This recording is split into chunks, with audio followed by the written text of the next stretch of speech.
Brand disclaimer. The views and opinions expressed by individuals on this platform, the callers plus invited guests, are their own. The information you hear does not reflect the overall views of all parties associated with this brand. We encourage everyone to research all things heard live or via archive for edification purposes. Discretion is advised.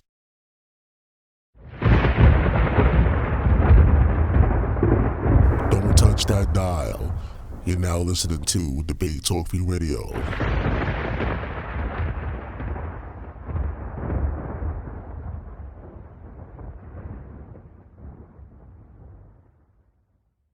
Help keep the show on the air. If you want to help, you can send your donation through PayPal. The email is debatetalkforyou@gmail.com or through Cash App, $Sal Showtime.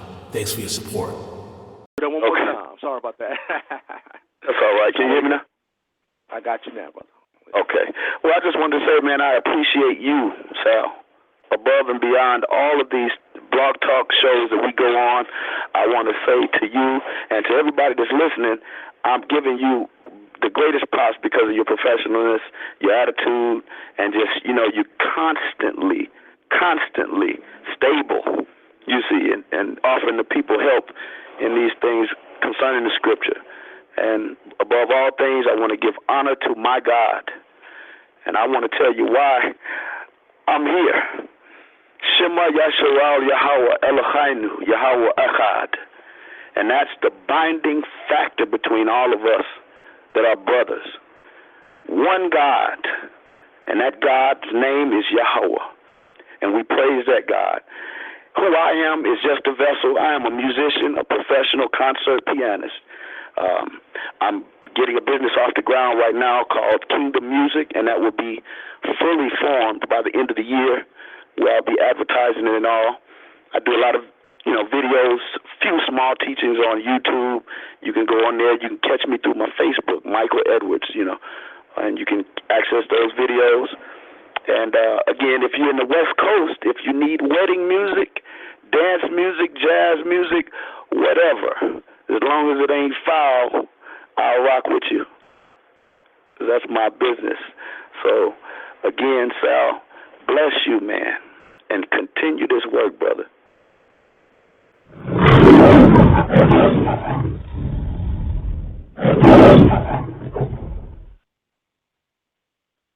Yes, sir. All right, once again, it's an honor and a pleasure to have you on the panel, my brother. Welcome to Debate Talk Free Radio. Let's go to the next Hebrew War Machine member. Again, we have Hebrew War Machine assembled right here in the Roundtable, episode 16 tonight on Debate Talk Free Radio. And later on, you get your chance to call in, guys, and speak to the Hebrew War Machine. You know the number, 646-716-7320. Simply press the number 1 and we can add you in the conversation. But let's go to the next caller. Let's see who this is here. Let's go to 773-443. Who am I speaking to? That's me. This is Brandy. Hey, Brandy, what's going on? How are you? I'm good. My name is Brandy Gunn Israel, and I was just calling in because one of my other Hebrew brothers, Mikhail, advised me I should come and listen to your show. So that's what I've been doing, and I don't want to offend anyone, but, at the we serve, one guy, like their brother said, and I commend him on his journey, and I hope him and his everything that he wants to do in his life, like, much success. But I just want to give glory to God, the God of Israel, for basically everything that he has done for me, for where he has brought me from being a person who kind of always sought out knowledge, but then when you cry out and you want to know the truth, and he actually leads you there, and it's just a different feeling. So I just wanted to thank you guys for taking my call. I won't take too much of you guys' time, but I'll just tune in going forward and listen to your show, and whenever I do have time, just, kind of support that from my standpoint, because I did like from what I heard so far. And also thank Mikhail for suggesting this blog radio show thing to me. I wasn't aware too much of it, so please don't be offended by that. I just wasn't aware. So I just, from my standpoint, I'll continue to support anyway, and hopefully, one time if you're in Chicago, we'll get a chance to meet, and we'll just take it from there. Or any of the brothers who are here in Chicago who don't know me, well, reach out, or if you guys are in Chicago anytime, you can look me up on Facebook.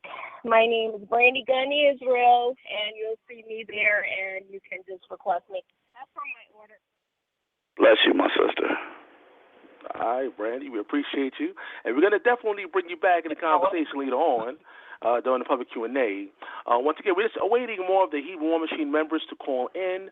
What I'm going to do, Mikael, since you're on the line, what I'm going to do, I'm going to take a little intermission real quick and try to contact the rest of the brothers and see, if they can all call in collectively. And also you can work on that as well. That's okay with you? Yes, brother. Okay. Yes, brother. I'm going to do the same thing. All right, so everybody stand by. Guys, we're going to be right back. Give me about 5, maybe 6 minutes, and we'll be right back after a few messages. Stand by. All right, guys, we are back once again. You're now listening to Debate Talk Radio, and we're still working on bringing some of the other brothers from the Hebrew War Machine on a panel. I think we have another brother standing by. But let's let you guys know, tomorrow we have a debate lined up, you guys, for the summer special between Zadok Ben Israel and Brother Sha'ala. And the topic of the debate will be, can Jesus be found in the Old Testament?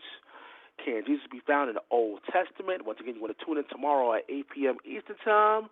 Make sure you be here live. And remember, you can call in during the public Q&A with your questions and your comments on Debate Talk Radio. But let's go back to the phone lines. Let's see. Let me double-check Mikael's Edwards phone line again. Radio check, 1, 2. Can you hear me? Yes, sir. I'm here. Nasi's on his way. He just hit the inbox. Okay, not a problem. Thanks a lot. I appreciate that, man. But I see somebody else pressing number 1. Let's go to the next caller. Let's see here. Let's go to 313-571. You're live in the air. Who am I speaking to?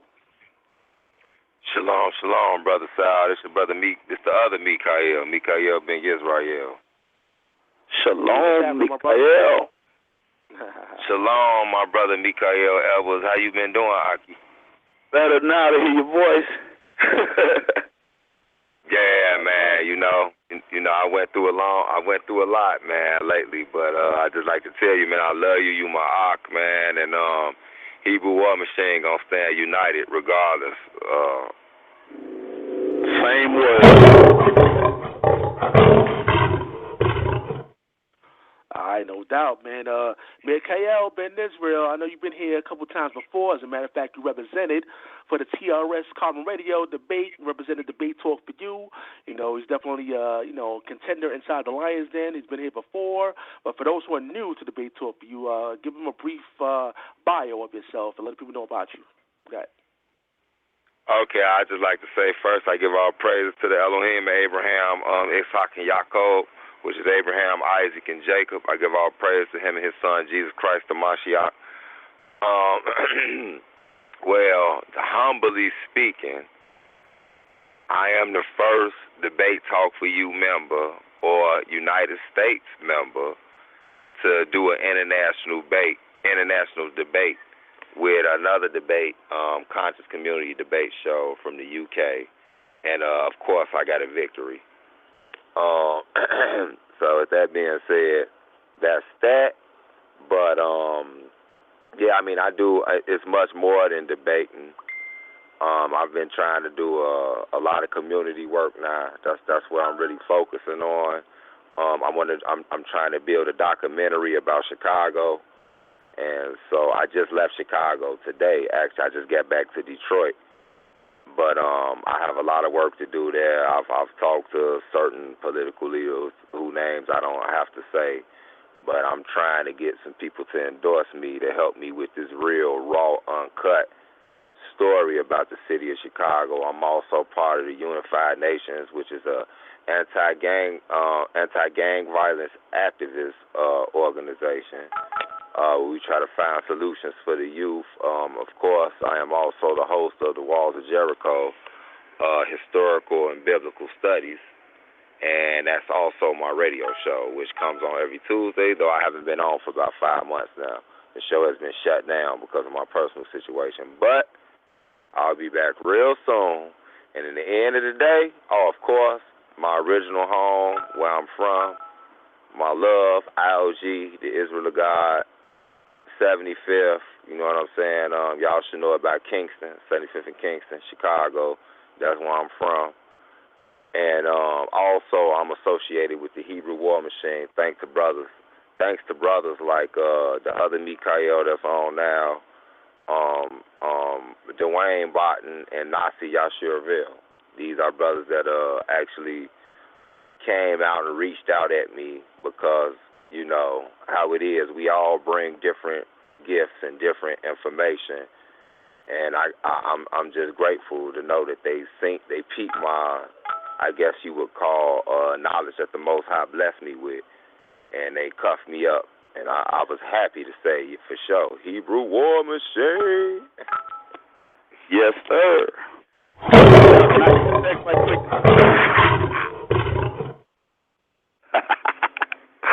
So, I got to say something right quick. That track you had on, brother, that's my friend, Keith Slack, Rappi Ben Israel. You could go on YouTube and pull his stuff up. Just go on YouTube and type in R-A-P-B-I Ben Israel. It's called the High Album. He stays right here in my city. And that's a wonderful brother, powerful brother. And that album is off the Heezy. Yeah, man, definitely love his work, definitely. I see it's small world. There we go. All right. Let's see. We got somebody else pressing number 1 right now. Let's go to the next person. And again, this is the Roundtable episode 16. This is Hebrew War Machine Assembled. Hebrew War Machine Assembled. We're supposed to have the Hebrew War Machine here live tonight on Debate Talk. But you were just giving them a few minutes to call in. And after that, I have a few questions to ask the Hebrew War Machine brothers. And after that, we're going to go take a break. And after that, we're going to take some calls from the people out there. But let's see. Let's go to 609-310. Who am I speaking to?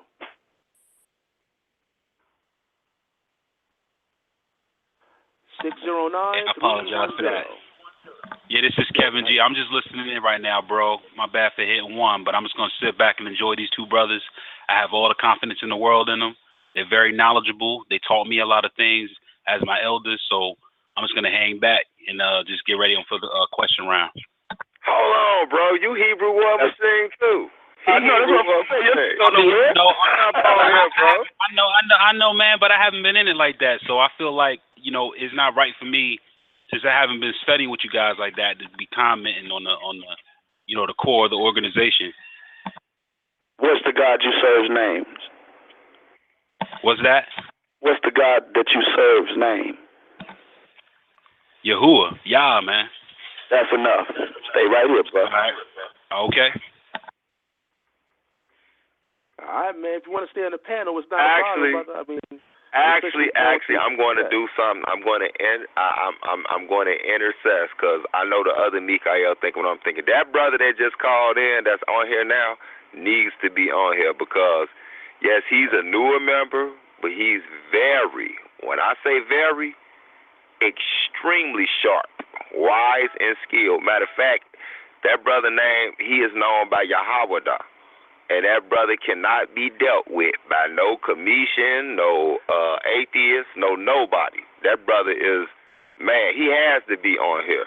So I'm requesting that you stay on here with us, brother. That's right. Hey, man.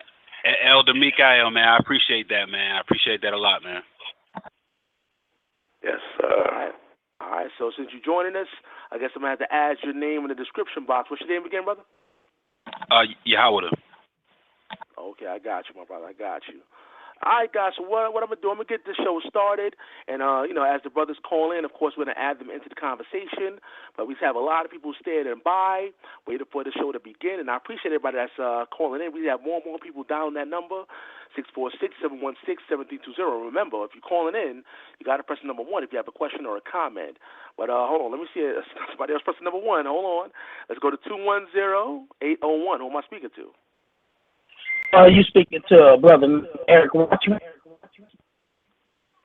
Say that again. You came in broken up, brother.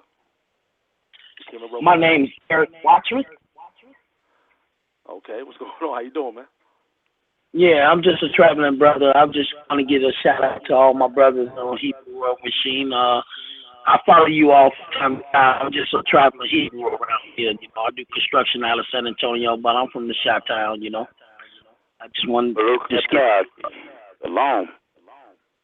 Shalom. Much love to you all, man. I don't get to catch you all too often, man. But you know, I get my own studies on, man. I don't do the debating too much.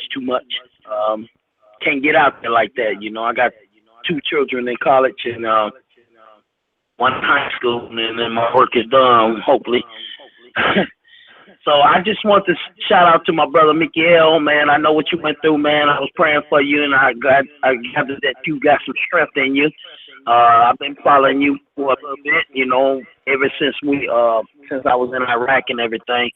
I just want to let you know that I'm still staying with the truth, and I watch everything. You know, I just can't commit to commenting and doing everything I used to do because I got to be on this business out here in this world, you know. But, man, I love to hear you, brother. I catch him, too. I watch all y'all. I'm friends with each and every one of you all. Yes, you know, sir. I just don't comment a lot because, you know, I'm at 4 in the morning and I'm at it in 100-degree heat out here in this southern Texas. So, but I watch all you brothers, and I'm glad y'all put up that good work and keep me sharp too. You know, and just keep me sharp. And I praise the Most High God to keep y'all doing what y'all doing, because I know there's always somebody out here working hard to take care of the business of the kingdom. And I appreciate y'all, man. That's all I wanted to do, is just say that. You know, I'm almost 50, so I just let you young fellas run away with it. Go ahead and do that line. Do that line. Hurry up, bro. I want to hear that line. Yeah. So. Thanks a lot, bro. Peace out, man. Shalom, Yo, man. Shalom, bro. I love y'all. 2533, Sal. All right. 2533. Yeah, say that one more time. I couldn't hear you. Say it one more time. Nasi is on 2533. Those last digits. Okay, 2533. I'm going to check it out and look for it. All right, it's pressing number 1. If you're out there, brother, it's pressing number 1, and we can add you in the conversation. Let's see. If we got another caller here, hold on 1 second. Let's go to 773-443. Who am I speaking to? This is Brittany Gunn, Israel. Once again, you guys, I'm calling back in because I've been listening, and I'm going to say #IOG, and you know, I know that you guys say that we serve the same God, and however you want to pronounce his name is however you want to take it. But from my standpoint, especially when you don't want to put a person defensive against something that they believe in, is Jesus. So I just want to let everyone know that, you know, from my standpoint and from other people, because I translate that name, because most people who are not in the truth, they recognize that name. So when you say things that are contrary to what they're familiar with, that kind of secludes you from what the Lord intended us to do, and that is to recover the ones that are lost. So I just want to let you guys know that. And also, there's also Mikael, brother, man, he's the one that told me to call in, and I'm listening, so you guys got my time and my attention. Once again, Hey, you know what, Ox? Can I please respond to that? Because I do want to say something, since it's public, everybody listening, and it's something I've never done this on your show before, but I want to let this be known, because people have to understand what their sister just said. The other brothers, all the brothers that's part of Hebrew War Machine understands this already. Okay. Well, I didn't know. No, Brandy. I'm about to actually support. Yeah. So educate me. I'm sorry. No. Listen, I'm going to support what you're saying. Okay. Listen to what I'm saying. For all the other listeners, when they hear a brother say Yahweh, Yahuwah, or say any Hebrew transition, like you heard me, I say the Elohim of Abraham, Israel, and Abraham, Isaac, and Jacob. And then I come behind that, and Jesus Christ is my Savior. I'm saying now, some people may say, instead of Jesus, they may say Yahshua, or Yahweh-Shah, or Yehoshua, right? The whole thing is, this is the reason that we're having this show. The Hebrew War Machine was formed despite of different doctrines. The reason we formed together was to fight against people outside of our community, like Egyptologists and atheists, and you see what I'm saying? And so what they was saying was, they was trying to say that the Israelites either never existed in history, we made it up. You see what I'm saying? Which we know is a lie. Which we know is a lie.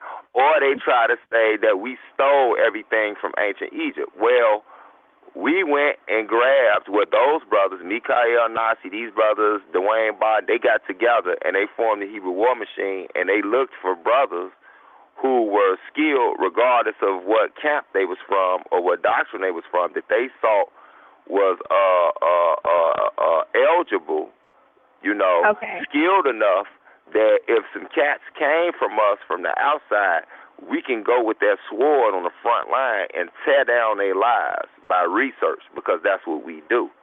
And at the end of the day, yeah, we do have to deal with things. We're going to have to deal with Jesus. We're going to have to deal with the Messiah. We're going to have to deal with whether you believe you don't believe in the Messiah, you Old Testament, whatever. All those things are going to have to be dealt with. But the reason that the Hebrew War Machine was formed was to show that these so-called fake scholars in the community that not only is the Hebrew Israelites a real nation and nationality, but we have scholars, and we would tear your butt up if you come in here dealing with us. And that's the reason it's formed. So, baby, you didn't say anything wrong, sister. You just wanted to make sure that there was no confusion. And yes, right. I was just wanting to let everyone know, my standpoint. But I thank you, Mikael, and I'm so really, I'm gracious and thankful that you guys allowed me to listen to this, because I didn't know. And I know you've been saying that you've been doing this, and I didn't know that you guys got together and did it. It's amazing. So I'm just gonna sit back and I'm gonna just listen. And if I feel like I want to chime in or anything, I got my book and my head is covered right now, so I'm ready to. Shalom, sister. Grace and peace in Jesus' name, baby. Just sit on the line, and if you need to come in, he got you. All fair. Okay. All right, once again, we're going to get this show started. I appreciate all the callers out there. But we have Nasi Yashuvel on the line right now. We'll open up his phone line, 404. You're live in the air, brother. Welcome to the show. Shalom, shalom. Shalom, brother. Shalom. Shalom. War Machine. Hola. Yeah, I'm very excited, man. I'm glad to hear my brothers holding it down tonight, man. We got some powerful stuff, man. And I want to tell all them brothers out there, everybody, all sisters that's worried or feel that something's falling apart, best believe that the Almighty's planning is better than our planning. Watch what I tell you. That's right. And you know what I'm saying? Hebrew War Machine ain't never lost cylinders. You know what I'm saying? It's moving forward. I see it growing with y'all. I see y'all expanding. I see the recruitment. I see sometimes when I take a little break and, you know what I mean, and get on my ground and do the things that I have to do. But y'all brothers are constantly out here working, man. That's all respect, man. The Almighty's just showing me so much love. And just hearing y'all, man, I'm just excited and I'm proud of all the things that you have done. Sal Showtime, appreciate you, King, for letting us on. I kind of have a busy schedule, so sometimes when I get a break, I just try to take a break and breathe, sometimes because it's a burden sometimes when you carry so much weight on your shoulder and you're trying to do so much for the nation, and sometimes the nation is unappreciative, and even sometimes the nation appreciates it, and there's so many people that need you, and there's love in the air because my people will always be the first thing I sacrifice myself for. And the truth is, I let everybody know that even though you see the things that are going on Facebook or what happened and different showcases, I promise you everything's about to be all right. That's right. That's right.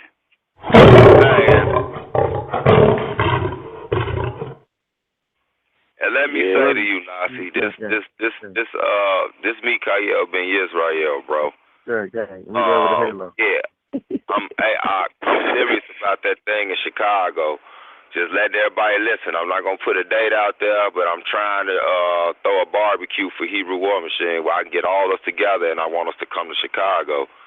Because with all the stuff. I'm down, man. I know you down. I already know you down. And I just like to say, I blame you for this spread of the Hebrew War Machine. Michael Edwards, the other Mikael had his part, Dwayne, Ron Devine, all these brothers had their part. But I blame you in particular for the simple fact that the streets that the situation that I came from, and a lot of brothers came from, I came from pure gang banging before I knew about the Most High God. Now, I've been in this truth 20 years. 20 years, bro. So before I even knew you, but I knew you for a while. You know, we used to do the Messianic, non-Messianic debates. That don't mean nothing right now. You see what I'm saying? But my thing is, bro, you made this Hebrew War Machine thing feel like I was back gang banging, man. I'm spreading it everywhere. I mean, I be going wild. I just be throwing out Hebrew War Machine. They be like, what is you talking about? I'm like, man, I'm telling you. let me tell you a joke. Let me tell you a joke, Kay. Let me tell you a joke. No, don't forget your thought. Yo, so I was in another group today, and somebody was saying, yo, Nasi, you got a show tonight. I'm like, what show I got tonight? And like, they got your name on Sound Showtime. I said, all right. You know, I'm trying to handle the situation. So I'm like, okay, cool. I said, man, yo, the Hebrew War Machine is like Crips with Bloods, man. Everybody got it's expanding sex, you know, and there's different rules and ambassadors of it, man. And I said it as a joke, so when you come in and say what you just said now, it's like, it's powerful, man. It's almost like, yeah, we tagging them in, man. We jumping them in. Let's get them in. Hebrew War Machine. It represents everything. It's everybody. It's expansive. You don't have to be a person that likes this. You could be whatever. You can have whatever kind of view and be a part of the Hebrew War Machine. And there will be a time when we all sit down and we'll try to iron out our views. And let's say we don't come to a common understanding, guess what? We're still going to be brothers. I want you to say that last part one more time, brother. Hit that one more time. Please repeat that. Yeah. Sir. We're gonna iron out our views. We're gonna come together, iron out our views, and if we don't agree, we still going to be brothers. And there's nobody. And I tell you the truth, and both of the Mikaels on here know that, man. I love y'all. We love you too, Bob. I'm talking about if something happened. Hebrew Israelites all over the world are coming to Chicago, they coming to Cali, wherever it's popping off, we there and we gonna do something about it. And that's why people are playing around with the Hebrew Israelites. The Hebrew Israelites is the only one with a mobile military that's able to do something. But not only a mobile military that's physical, but an intellectual military. And the brother that's on his phone is part of that intellectual military, man. We trying to spread this word and drop this knowledge on these brothers, man, and expand what we doing, man. And that's what the Almighty is all about. And that's why the Almighty has placed us in certain situations where we can be close and near to people's heart. And, you know, I just dropped a book. I pulled it off of Amazon for a week now. I had to correct a few things that I've seen and a couple of things that didn't go through transition of the editing. So even though it didn't go through the transition of the editing, I readjust things, and it should be on the market back this week, maybe tomorrow early or Yom HaShoah, which is Sunday at the earliest. But the book is called Queen Sacrifice. The Queen Sacrifice. If you check me on Facebook, Nasi Yashuvel. If you go on Instagram, Nasi79, you see that that's my cover photo. My profile pic is the cover. And why did I do the Queen Sacrifice? Is imperative. So I'm gonna drop a little something from the book. The Queen Sacrifice was showing the struggles of our sisters, and I know a lot of times in the Hebrew Israelite community and other conscious communities, the women take the hard hit. And, you know, even if you say black women is God, that doesn't mean that you treat them like God. You know, it just means that you're just giving an elaborate fantasy or selling a dream to somebody, and then when you bait them in, you treat them the way you want to treat them. But for the most part, I see our women and our sisters that are being neglected in many parts. So, and how do you know if there's a neglect of the feminine aspect in the community? Well, women are social and communal people, meaning that they deal with the society aspect of the village and the communal aspect of the village. They push school and they push all of these things. If we don't have schools and if we don't have our own communities, that means that there's a suppression or a neglect of the feminine energy in our community. And that is a neglect all across the board because we are not allowing our women to take their positions and build these schools and take their positions and help build these communities. You know how sisters, sometimes you don't want to go nowhere, but sisters say, come on, Mikael, let's go over such and such house and show love with the brother and sit over their house and eat. We go, I don't feel like going nowhere. But the sisters be forcing you to do that because that's their communal duty. They help keep together the community. So when you don't see us living by each other, it's because it's a suppression of the feminine energy. And so in the book, I take a lot of things and I show how much our women sacrifice, how much our women put on the line for their husband, how much they put on the line for their children. And sometimes we don't understand how great these beautiful queens are. And these are the things that we have to realize. These are the things that we have to realize. Our women sacrifice their life and sometimes for their own hurt to make their man look good. And there's really many questions that are answered inside the book. And it's real powerful that we got to understand this. Because people take the Garden of Eden story and say, hey, well, women are evil. They got us kicked out the garden. But to me, that's the ignorance, and that's because they don't understand the metaphysics. That's the undertone of that whole thing. And when you look at the metaphysical aspect, the Garden of Eden, the Gan, is this blissful place. Gan just means paradise.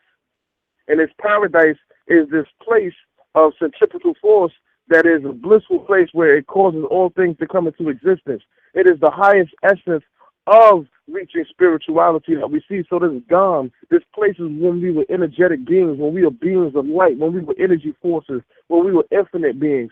But what happens is that our sisters or our women, they were the physical transmutation of our reality. And what does that mean? Well, if you look at masculine and feminine energy, the masculine energy is the ever-expanding energy. The feminine energy is a contracting energy. It is that contracting energy that causes the physical reality or matter to come into existence. So what did this feminine energy need to create this 3D reality that we're locked in? It needed two things.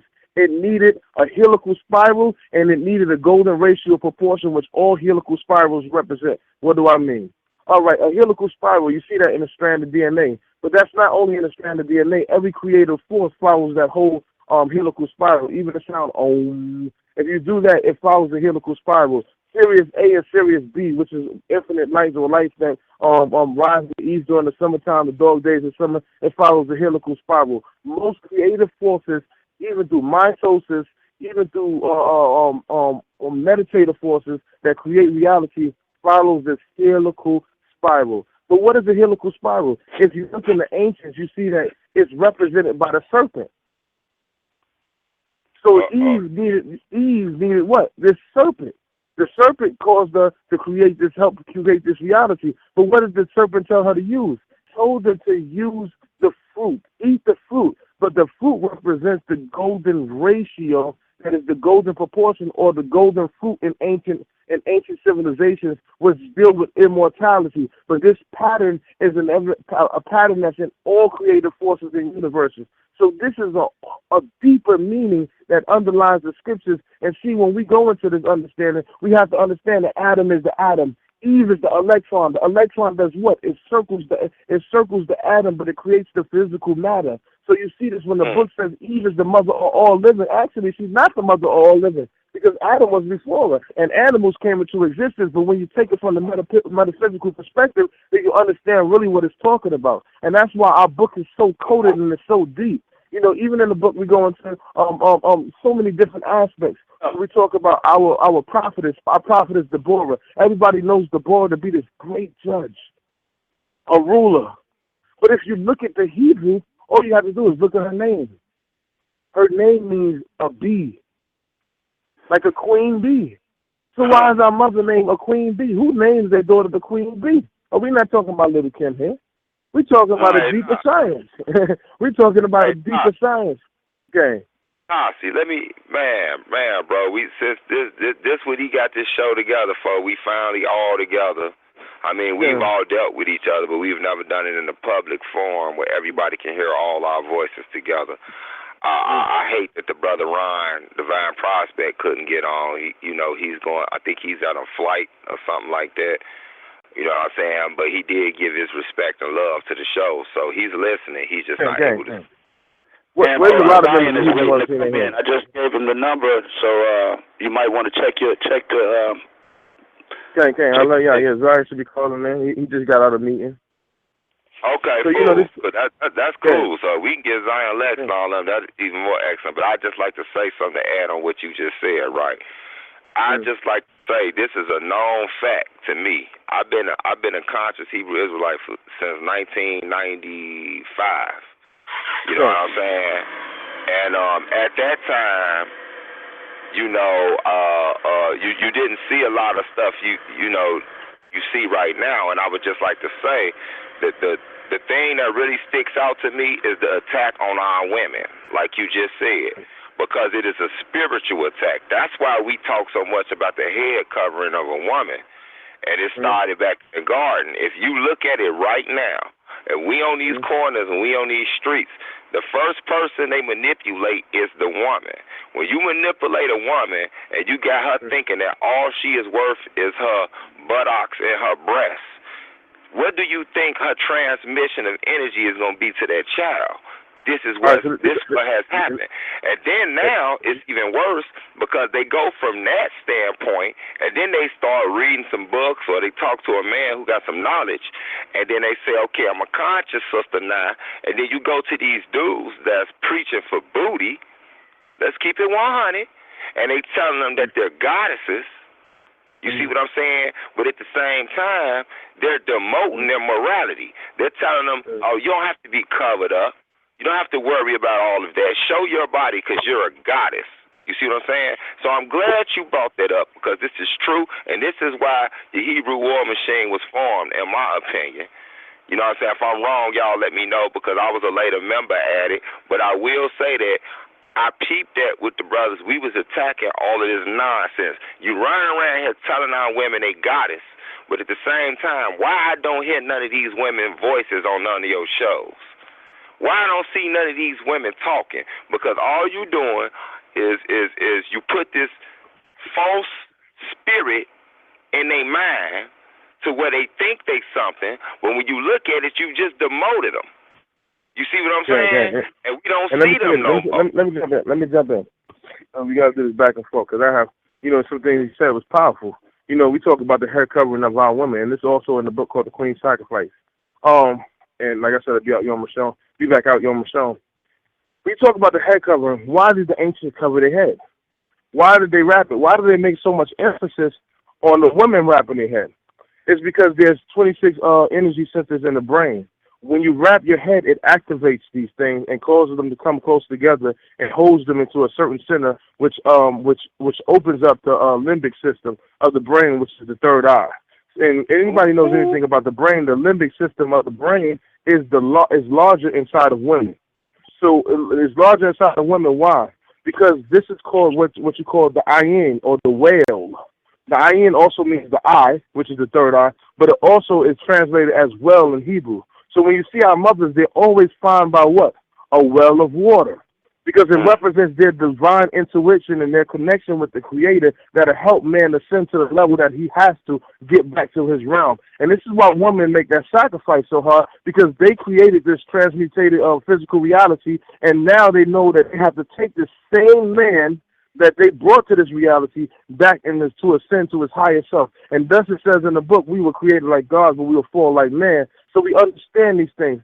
Everything in the book has a purpose. It has a divine reason behind it. And that's what we got to understand. There's nobody out there. They're not going to be able to touch any parts of the Hebrew war machine. And we're talking about Zion Lexx. If we're talking about Divine Prospect, if we're talking about anybody, we're talking about Vincent Lloyd, if we're talking about anybody, Gabriel, if we're talking about Isaiah, if we're talking about Yahushua, if we're talking about any of these brothers, they won't be able to stand, because what we're doing is we're changing the face of the game and bringing it back to the ancient techniques. And what's happening in most Hebrew Israelite communities is they're just teaching black Christianity. And what I mean by that, I'm not talking about the following of the Messiah or nothing like that. I'm talking about concept. I'm talking about the concept that they have. Nothing is deeper in the book. The book is just face value and stuff like that. What every man, when you look at the book of Eli, you've seen the book of Eli. And there was one man who wanted to use the book to save the world, another man to corrupt the world. And you have these people in all type of communities. And there are some people that use this book, and the Bible is only as intelligent as the person that's reading it. So if you're ignorant, then the book is going to be dumb to you. But if you're intellectual, you will start finishing a lot of scientific equations that existed that people left and they couldn't finish it off. Perfect example, Einstein. He didn't have a theory of expansion. If he would have read the Bible in Isaiah, he would have knew the universe always expands. So these things now that we look at all of these scientific things and put them before us, and we say, well, let us complete this, let us complete that, because guess what? We are the highest of intelligence, and we will make it. We will survive, and the Hebrew war machine is untouchable. You know what?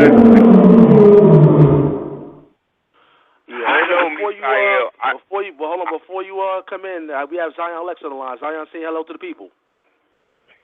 Shalom, everybody. Shalom, my brother. Shalom, Mark. We're doing all right. Shalom, Mark. Who's on the line? It's Michael Edwards, man. I've been grinning at your stuff all day, man. Hey, man. Let me just get in where I fit in, man. I'm listening to y'all. I got in late, but I'm listening now. Okay, it's Michael Edwards. It's me, Mikael Ben Yisrael, and your brother Nasi Yashuvel. Okay, brother. Well, all of us brothers. We all brothers. All right. That's what's up, man. Shalom to everybody.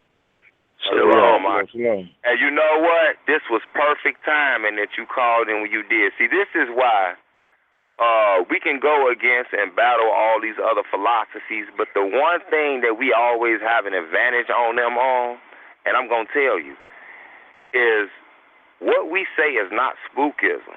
It's real. We don't believe in coincidences.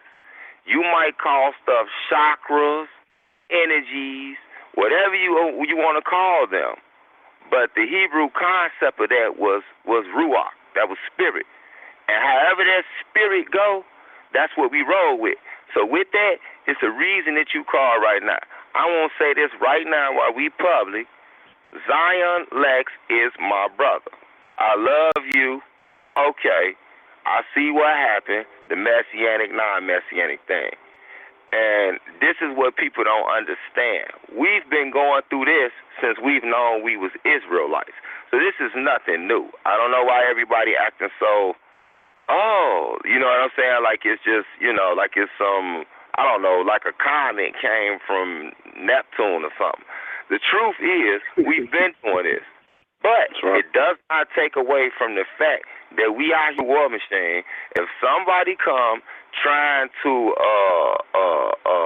basically disanounce or make us look false as a nation, we stand up together. Whether you believe that Jesus Christ is the Messiah or not, you still my brother. Now, what I got to say is, so everybody that's listening, what do y'all get to unify y'allselves? Because in the end of the day, we still got the Torah. You see what I'm saying? My Messiah only talked about the Torah. Now, just because Zion Lexx might take it a little different, or Nasi might take it a little different, or my brother, I got to give him a shout out. One of my best friends is the brother Kashuv the Danite. Y'all know him as Moriah Yeshaya, one of the heaviest cats on history. You know what I'm saying? He's non-messianic, quote-unquote, himself. You see what I'm saying? But that don't take away from him being my brother. And, I just want to throw that out there because we got some silly cats, I've seen them, out there like, yeah, we knew, whatever. Look, man, Israel got the clean house anyway. We gonna do this. We gonna deal with it. I ain't phony with it. I love Jesus Christ. That's my Messiah, Yahshua HaMashiach, whatever you want to call him. I love him. But that does not make any non-messianic brother any less of my brother. So I want to throw that out there while everybody listening on the show, waiting on some drama to kick off. It ain't gonna go. Can I say something real quick? Started to fight every other pagan foreign nation other than the nation of Israel. With that, y'all go ahead. All right, let me say something real quick. I'm glad that you brought up that point because it gives me the moment and opportune time to say and speak my piece, which a lot of people don't know. I never drew first blood when it comes to this issue. The young brother Joshua from Detroit, he went on my congregation's page and he saw me doing a video on Isaiah 53. Mind you, this is something that I've been doing. This is not brand new. Everybody already know what Old Testament Hebrews teach. Everybody know what New Testament Hebrews teach. When we formed an alliance and we said that we would go against Kemet, We said that we would keep our grievances within our congregations, but we're going to stand on the united front to go against Kemet. I never went publicly and did a video because I saw New Testament Israelites saying that Old Testament Israelites is going to burn in the lake of fire. And I'm pretty sure y'all all have heard that at one time or another. I've been around Messianics where I've physically heard them say that Old Testament Israelites that don't accept Yahushua, they're going to burn in the lake of fire. At no given time did that make me want to go and do a video because I understand the bigger picture, which is our unity. So I never let something like that hurt me. But this young brother goes into my congregation's video, which I'm going to keep it 100 with y'all. The views on there is not enough to warrant the Kemetic community seeing this or even New Testament Israelites or Messianics seeing this. The people who watch our videos are Old Testament only. The only reason why that brother knows about it is because he came and visited our congregation. So he was privy to our page. He knew where to go to look. You had to find it. In other words, he was reaching. And he posted the video on the page and made it appear like, out of the blue, Zion Lexx is attacking y'all. When, to keep it very real, I can't go in nobody's congregation and tell them what to teach, vice versa. Right. So I never drew first blood, and I want to make, clear the air on that. I never drew first blood. What I did was, after I noticed that, I sat back for about a while and just wanted to see how it was going to play out. And I noticed that other people was joining in. It got real interesting. When it got to the point where Tazariah jumped in, that's when it really, really started to boil my blood. And that's when I went ahead and I did what I did. And it's at where it's at right now. But I want to say to any Messianic listening, regardless to what you may believe and regardless to what I may believe, at the end of the day, man, we all brothers, man. That's the bottom line. We are all brothers. I never wanted to bang on y'all brothers, period. Even my intent of teaching the way I teach, listen, everybody got their own style. And listen, behind closed doors, among brothers that agree, we say things among brothers that agree will say things among one another, very tough. Whereas if I'm going around brothers that I know don't necessarily agree with what I'm saying, my delivery is going to be different. So saying that to say, that brother looked in our video and saw me bringing it as raw as ever because I'm around like-minded individuals. If I'm talking to an audience that I know it's all Hebrew but yet some Messianic, I'm not going to deliver it the way I even delivered it in the congregation because I'm going to show more love for those that are watching. So I just want to make that clear as well. And I think that before... Maury, let me add something, and it's just a quick piece. Maury, RBL, a.k.a. Zion Lexx, called me, it was a few months back, and he was offered an all-expense-paid vacation and trip by somebody you know to Israel if he attacked the Messianics. And he turned it down. So that, to me, just shows the intent wasn't there. Anybody would have took that off. You know what I mean? It was against the group ISUBK. I mean, even in our unity, ISUBK is not attempting to be in our unity. So that could have been something that we could easily. I got another one for you. Okay. I got another one for you, and I'm gonna say his name. Polite. 3 or 4 months ago, 2 months ago, spoke to me on the phone. Polite spoke to me. Yeah, I'm on the record saying this. Polite spoke to me 2 months ago on the phone with Sarnetta. Sarnetta called my phone three-way, and Polite was on the phone. Usually when Polite is on the phone, I just hang up because we don't really like each other. But it was a three-way call, and I really didn't know. But I accepted it because I wanted to see what the brother wanted to say. He asked me where it is that I stand when it comes to the Bible. What do you believe, old or new? So I told him as clear as day that I believe in the old.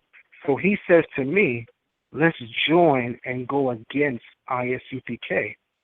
And I'm on record letting y'all know right now that I said to him, no, I will never join with y'all on a platform like that to go against my brothers.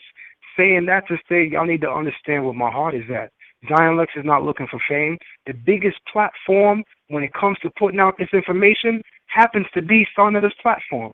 If I wanted to go against New Testament Israelites, I would have did this 2 months ago when Polite offered money to do so. I never did because I always saw the bigger picture, which is the unity of Israel. I just want to make that clear. And let me echo right behind that to just bind all of that together. When we talk about the Messianic versus or juxtaposed against the non-Messianic, we are all bound by one creed and one confession. That confession is in Deuteronomy 6:4. I started off the show tonight talking about it. Shema Yashuvel Yahweh Eloheinu Yahweh Echad. And in the New Testament, Mark 12:29 reads the same way. And Yahweh Shai answered him, the first of all the commands is to hear, O Israel, Yahweh our Elohim is one, Echad. And that's a precept for all that honor thee God, all that honor thee God and don't want to get hung up on differences, because everybody going to live with differences, but what really matters is unity and submission to God. And so my brother's here on point tonight, and I'm telling you, everybody that's listening, this is love, and this is unity, and this won't be broken. This won't be broken. Hallelujah. And this is something that's going to, is an everlasting thing. Hallelujah. It's definitely an everlasting thing, and I want people to definitely understand. We play a mean game of chess, and that's all I want people to know. We play a mean game of chess. If you think we falling off or falling apart, then best believe you lost your dang mind. Most High is always going to guide his people. He's always going to guide his people. And I pray that everybody put trust in leadership. Leadership has been faulted many times, but put trust in leadership to make all things and all matters right. And the Almighty is always king. But then we see that, remember, Moray, that you say, the brother Polite offers you to go against the New Testament Hebrews. He'll help you attack them. But in this video, when he was talking to Ancient Kemet on trial, and afterwards he came back, he said that the New Testament is deeper than the Old Testament. You should throw away the Old Testament. And he said ISUBK is the only real Hebrew Israelite community. Then he said ISUBK is full of crap because they disrespect Africans. So what is it? He's only setting up debate, and he say whatever he can to set up a debate. That's all that's going on. But we are setting up our fees. You know what? Hold on. Give me one second. And I say this.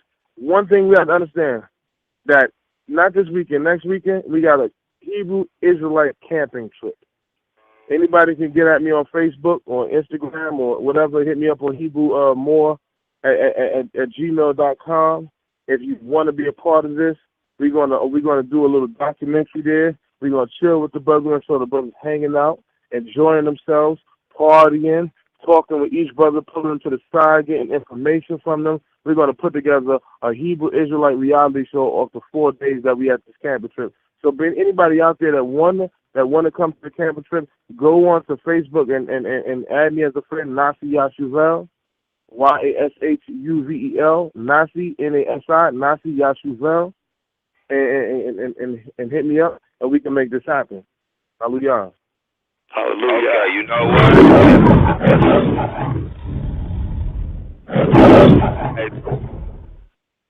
Hey, look, to add to that, Aki, I wanted to be a part of that, but, I just left Chicago today. Literally, we ain't going to get into all that because we live. But I'll just say this. I am planning, I got the documentary I'm planning. Spike Lee acted kind of funny with me. I kicked it with his son, Father Flaggett, and all of them. I got the bagging. I'm going to do this documentary that I've been craving to do, and I know for a fact this boy is going to be a boomer. But before this summer, I want to do it before the summer is over. I want us to have a national Hebrew War Machine barbecue. I know some brothers are vegetarians, so we'll have that there too. And I want it to be in Chicago, since it's the city of all discussion. And while we're there, we can talk about this. We can sit there and beat up on each other on Messianic and non-Messianic. This is what they don't understand. We've been doing this for years, man. They act like it's, ooh, you know what I'm saying? Something like that. But from what Zion Lexx was saying, the whole thing I have a problem with is things should be done decent and in order. You know what I'm saying? We have these type of discussions, and we can do these things sitting down or whatever. You know what I'm saying? Now, I even invite, I do this because I believe in the scriptures in their totality, both Old and New, Torah, Tanakh, and Gospels. I believe it is righteous for me to even reach out to my brother, Guerrilla Hebrew. I seen the little thing. You see what I'm saying? I would personally invite him, man, brother, come on to this barbecue, because I know for a fact y'all could sit with each other, eat, break bread, and we can, deal with whatever. Now, it's not our fault that these cats from these other communities don't have a basis to stand on like we do. You see what I'm saying? Don't get me wrong. I love the Messiah to death. I love him. I love him. I believe that is, I literally believe that he's my high priest. He's my everything, right? Other than the Father. I really believe that. I believe they've connected. Now, that's my belief. Just because you don't believe exactly the same way does not make you or me any less of a Hebrew Israelite. It's stupid and it don't make no sense. So I just want to say publicly to you Kemet cats that sign that or all that goofy stuff, that sit here waiting on Hebrew War Machine to explode, because y'all been waiting on the Messianics and non-Messianics to get into it, guess what? It ain't going to happen, blood. It ain't going to happen. It ain't going to happen, man. We've been doing this since the 1800s, man. Matter of fact, we've been doing this for thousands of years, so you can stop it. The leg we got to stand on is we can prove that we are the children of Israel. We can prove our migration period. We can prove from the people that I talk to from Nigeria that are from the Igbo tribe, brothers from Ethiopia that are Falashas, brothers from South Africa that are Limbas, brothers from Ghana that are Shanti, brothers that are Yoruba. I talk to these brothers and sisters personally, and guess what they tell you? They are the real Jews or the real quote-unquote Israelites. So we the only ones that got a leg to stand on. Stop playing games, man. Y'all have no win. Shalom. And let me jump right back in right quick. Luke 22 and 24 speaks about this dispute that is not unto death. You see, none of us brothers are out here arguing to the point that we're going about this. New Testament verses old. We're not going out creating all our enemies in the street. It says in the book of Luke, chapter 22, verse 24, that even amongst those apostles that followed this Messiah, there was strong contention for a long time. Strong dispute.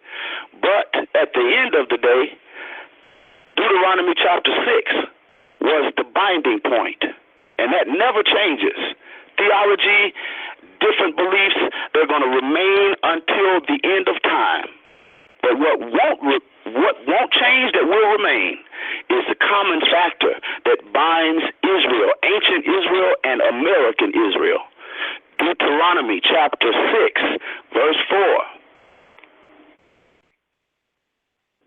So, yeah, go ahead, bro. I'm a preacher. Y'all know I can go all doggone day. I'm telling you. All right, guys. Once again, this is Debate Talk Radio. We have the Hebrew War Machine in the house tonight on the Roundtable episode 16. That's called Hebrew War Machine Assembled. You know that number, 646-716-7320. And later on, we're going to take some of your questions, but due to high volume of callers, you have to make your questions brief. And, we're going to go down the line in order and take some of your questions. It's all about the people calling in and, getting your answers to your questions. So we're going to go to you guys in a few minutes, guys. But I know Nasi, you said time to be on the line, so I just want to throw out this one question to you pretty quickly. And somebody actually sent this to me, and I sent this to you earlier. How does one become a member of the Hebrew War Machine? What do you look for in a person to become a member of the Hebrew War Machine? Go ahead. Can you hear me, Nasi?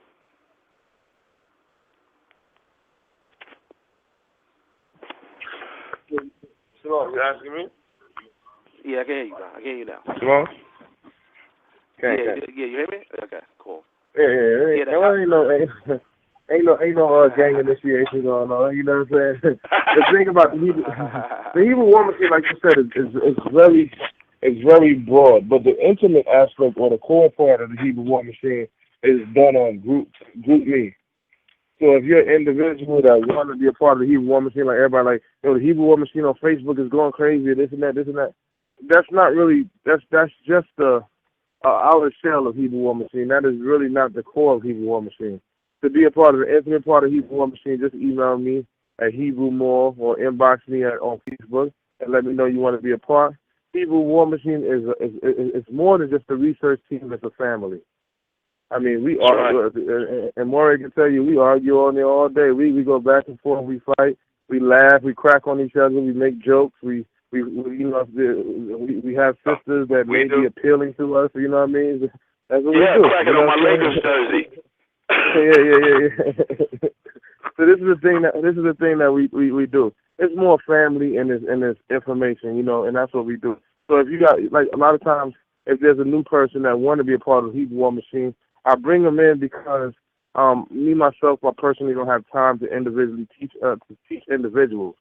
So what I do is I allow them to get information collectively from all the most intelligent brothers that I know, and I surround myself with intelligent brothers. Brothers inspire me. You know what I'm saying?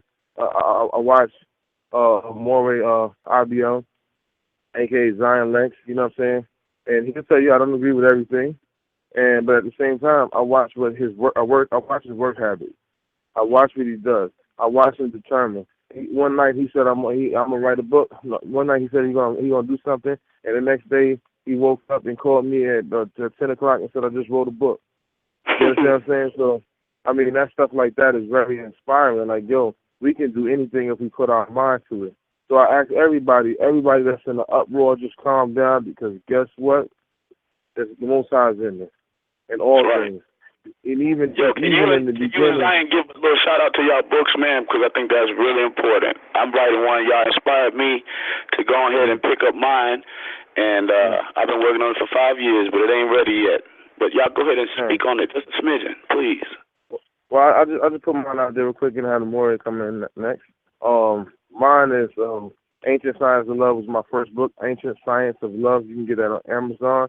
It's a section love guide from Hebrew perspective. It's also coming out the scriptures. Are you like, sex coming out the scriptures? Yep, sex coming out the scriptures. Check it out. It's for everybody to improve their relationship. One of the things that I've been doing is trying to improve their relationships to Israelites. If you don't have a good relationship, then you don't have a good relationship with God. That's point blank. You know, that's how I feel, and that's my stance on that. So that's something that we all have to work on, because the closest thing to us and the woman that we have is the person that's supposed to be helping us and who we're supposed to please do in order to get to the Creator. The next book was Parashat Noach. Parashat Noach was a meditative book. It's dealing with meditation. It's dealing with the different aspects of the body and the metaphysics of the scriptures. It's a real in-depth book, but it's a short read. It's only 60-something pages. You can finish that book in a day. And like I told him, I don't know if Maury wasn't online, but I did pull the Queen Sacrifice. I had to do a couple of little edits here and there, and it should be back on Sunday. But the Queen Sacrifice is me and my wife. We wrote the book, and it's one of the best books that I put out there. And one of the things that make it so powerful is that I intermingle two worlds. I know women like stories; they like novels. Men like information. So you're gonna get stories and you get information. So it just ain't a book about information. Oh, this is what this sister did. Or this is what this one did. You know, it's not that. But it also, even though that's powerful in itself, what I did is just try to combine the best of both worlds. So I put stories in it, like stories that you can relate to in your life and what women go through and what they're doing and childbirth and all this other stuff. So this stuff that you can check it out, the Queen Sacrifice and Zion, Maury Abiel, got some powerful books, and he's going to introduce them.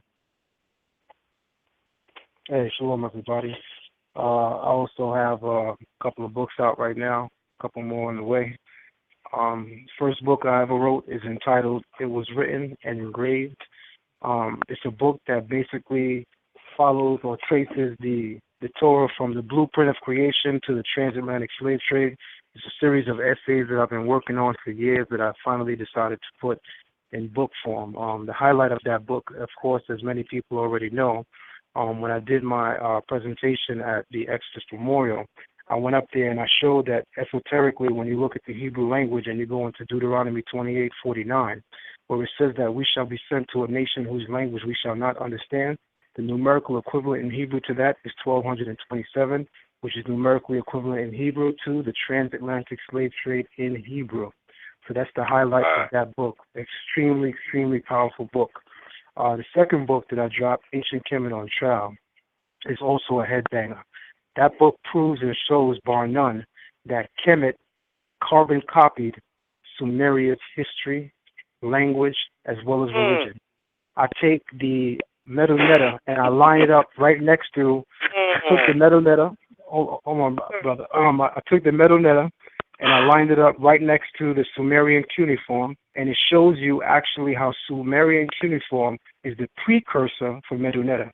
It gives you the glyphs in the metal netta. It matches it up with the glyphs in Sumeria, and it even shows you that the phonetical sounds that are traced back to Kemet actually come out of Sumeria. I'll give you one thing from that book. When you look at the Kemetic word for Osiris, they call him Asar. When you look in the, excuse me, I didn't want to say that. When you go into the ancient Kemet metal netta, and you start talking about things like the Ankh, in the Cometian language, the Ankh is a symbol of life. Well, in Sumerian thought, the chief god was called Enki. So if you follow in phonetics, Ankh and Enki. The chief god was called Enki, and Enki in Sumerian or cuneiform literally means life. And the symbol of Enki is the same Ankh that you find in Kemet, although it actually comes from Sumeria. The book is extremely powerful, extremely amazing. The last book that I wrote right now that I have available is Matriarchs of the Covenant. This book, again, is definitely a highlight right now. It's definitely going back and forth with Nasi's book. Most people that have purchased my book have also purchased Nasi's book because they saw a reflection in both. Nasi is a metaphysical beast, and what he does very great. And what I found in my readers is that they found that when they had the two books, they enjoyed them both. So I would definitely say get both books. The highlight of that book is towards the end, where I look at our recent history. When you look at a mother, Harriet Tubman, who was known as Grandma Moses, there's a passage in the Torah, in the book of Exodus, where Moses is described as going out. And when he went out, he grew up, and when he went out, he saw an Egyptian smiting his Hebrew brother, and he killed him. Well, check this out. In Harriet Tubman's real life, she was hit on the head with an iron because she went out and she saw a slave being beat, and she tried to go in between it to stop it, and the slave master threw an iron on her head. The iron hit her head, and it caused her to have like a dream-like state for her entire life. She felt like a prophetess. In her personal writings, this is what she said. She felt like a prophetess.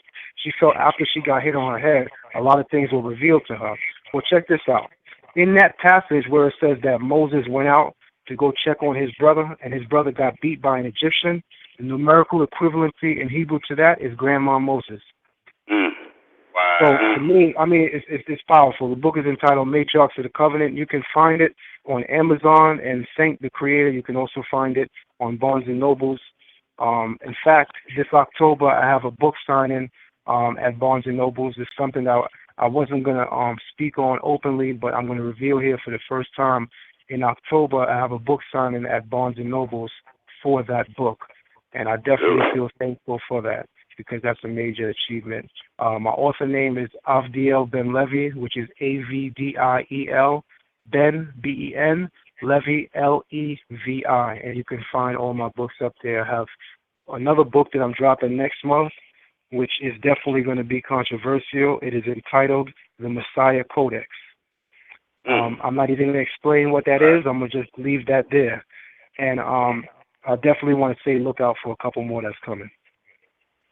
Yeah, man, you're going to have to give me some pointers on the process, brother. This is Michael asking for, when I get ready to do mine. Let me give me a little shameless plug of the book that I'm working on. It's going to be a totally different book than almost every book that all Israelites have produced. It's going to be a book on apologetics, even called Proper Apologetics, and subtitled a discussion on controversial Bible topics. And I've been doing a little teaching on it through the YouTube, but I think that's what our people need above and beyond any other type of study. We need to study the art of giving a defense for what we believe out in the street, in the home, and amongst our brothers. And, I'm a big stickler for education. I'm a big stickler for reading and just, developing your mind through the scriptures and becoming a scholar, because that's what God commands us all to do. I keep going back to the New Testament. The New Testament says, study to show yourself approved unto God, rightly dividing the word of truth. And so these things is what I'm challenging all of Israel to do. Learn what textual criticism is, even that which you deal with in the New Testament. And if you have to switch your New Testament from Greek to Aramaic, or, just use a Peshitta or the Hebrew HaHadasha, anything, but learn to read with comprehension, challenge what you read, and challenge what you even think. Because again, the scriptures say, try the spirits, plural, by the spirit, singular, to see if it be from God. And so apologetics, deep study, is very important to the development of any believer. And I just wanted to say that.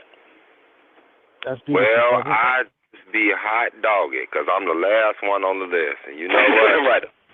How in the heck can I follow these three? Hey, y'all, listen. I'm coming out with a 3-page pamphlet called Nigga, You a Brew.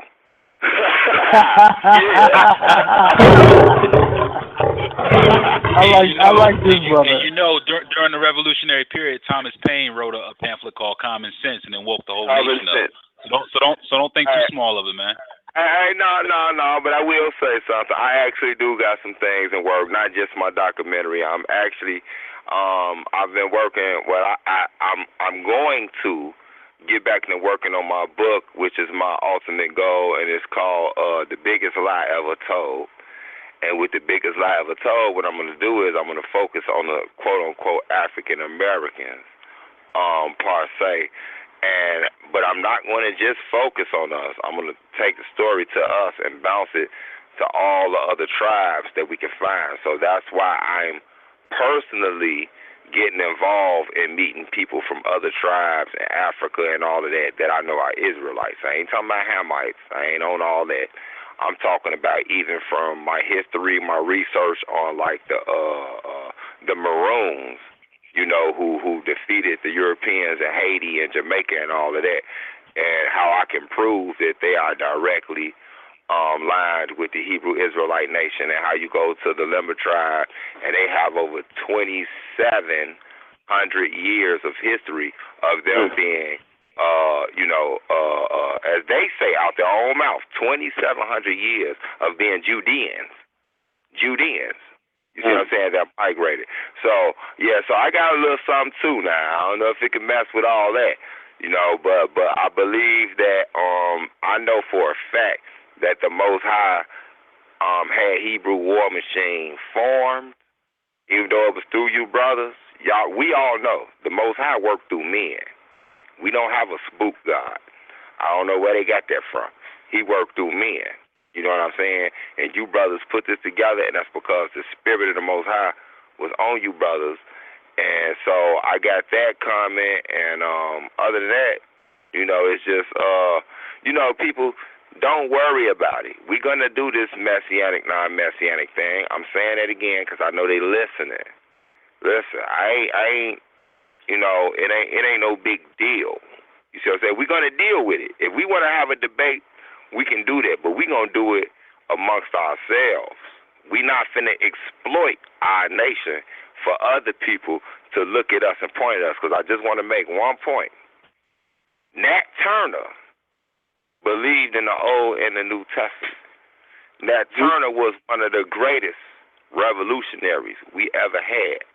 Nat Turner read the book of Revelations from the recordings that I see. He read Revelations, and then he went back and he read Deuteronomy, and I think it was Jeremiah or Zechariah. And that man synced his people as being the Hebrew Israelites. And what did he do? He said, well, since I'm the chosen people and these are chosen people, I'm going to take the role of the Mashiach. Now, even if you say you're non-messianic, which I would like to say that is a misnomer, if anybody even knows anything, because most quote-unquote non-messianics really do believe in the Messiah. They just don't believe the one that we said that the Messiah is the Messiah. You see what I'm saying? See, a lot of people don't really know this thing. I've been in it for 20 years. That's why I really don't waste no time with that. But what I mean by that, Nat Turner felt at that time he was the Mashiach. Do you see what I'm saying? And he said, you know what? I'm about to free my people by all costs. And he started killing people. So now if y'all gonna tell me that the Bible or the Torah is a white man's slave book, then I know for a fact you literally do not know history, because that has been the most motivating factor. Matter of fact, if y'all ever notice, they didn't just make it illegal for slaves to read. They made it illegal for slaves to read the Bible. That's what y'all need to pay attention to. That's what people ignore. Why did they make it illegal for the slaves to read the Bible? Because first of all, a lot of the people that were scribes, they even did the Council of Nicaea that everybody like to bring up. These was original black Hebrews who translated this with the Eastern European rabbis and the Catholic Church. So, therefore, meaning by the time we was in West Africa and they picked us up, we would not be that stupid. It would not take us that long for us to catch on and say, oh, all we had to do was figure out this new weird language. Like the brother just brought up in Deuteronomy. It was a language that we didn't know. But it wouldn't have took us long. Once we caught on to what it was, we was going to be like, oh, they didn't just rewrote our story. You see what I'm saying? Yes, indeed. This is why it was illegal for us to read it, because it would have caused the economic and the entire nation would have collapsed, because it would have been a revolt everywhere. So with that, I say, Shalom Aleichem. I love y'all brothers. Hebrew War Machine, Walls Jericho. That's how we do it, baby. Love you too, Hop.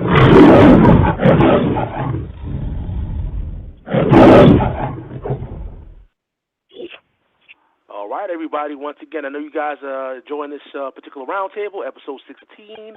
This is Hebrew War Machine Assembled. We have the Hebrew War Machine in the house right here on the Debate4U Radio. I believe Nasi Yashuvel's line dropped, but if you're out there, brothers, call back when you get a chance. I know you say you couldn't stay for a long period of time, but right about now, we ready to go to people? Are we ready to go to people, everybody? Ready to go to people? Oh, yeah. Bring them in. All right. All right. All right, guys, this is the public Q&A, guys. You can call in with your questions and your comments. For the first-time listeners, if you're calling in, you got to keep it clean, keep it professional. There's no foul language allowed on Debate4U Radio. But feel free to call in. The number is 646-716-7320. Simply press the number 1, and we can add you to the conversation. All the international listeners, you got to call in via Skype. If you're listening overseas, you have to call in via Skype and press the number 1, and then we'll add you in the conversation. But let's go to the people. Let's see what you guys got to say. Let's go to 210-801. You're live on air. 210-801. You're live on Debate4U Radio. Can you hear me? 210. Can you hear me? All right, you got to move on to the next person. Let's go to 443-801. You're live on air. No doubt. Peace to the panel. Good night. Shalom, all of that, man. I support, anybody trying to, that's involved in a positive movement, man. I'm feeling the vibe.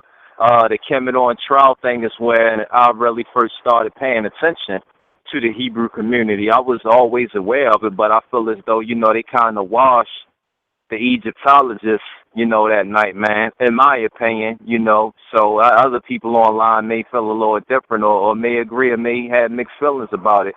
But I just want to say this, man. I'm telling y'all, brothers, keep pushing forward with y'all movement.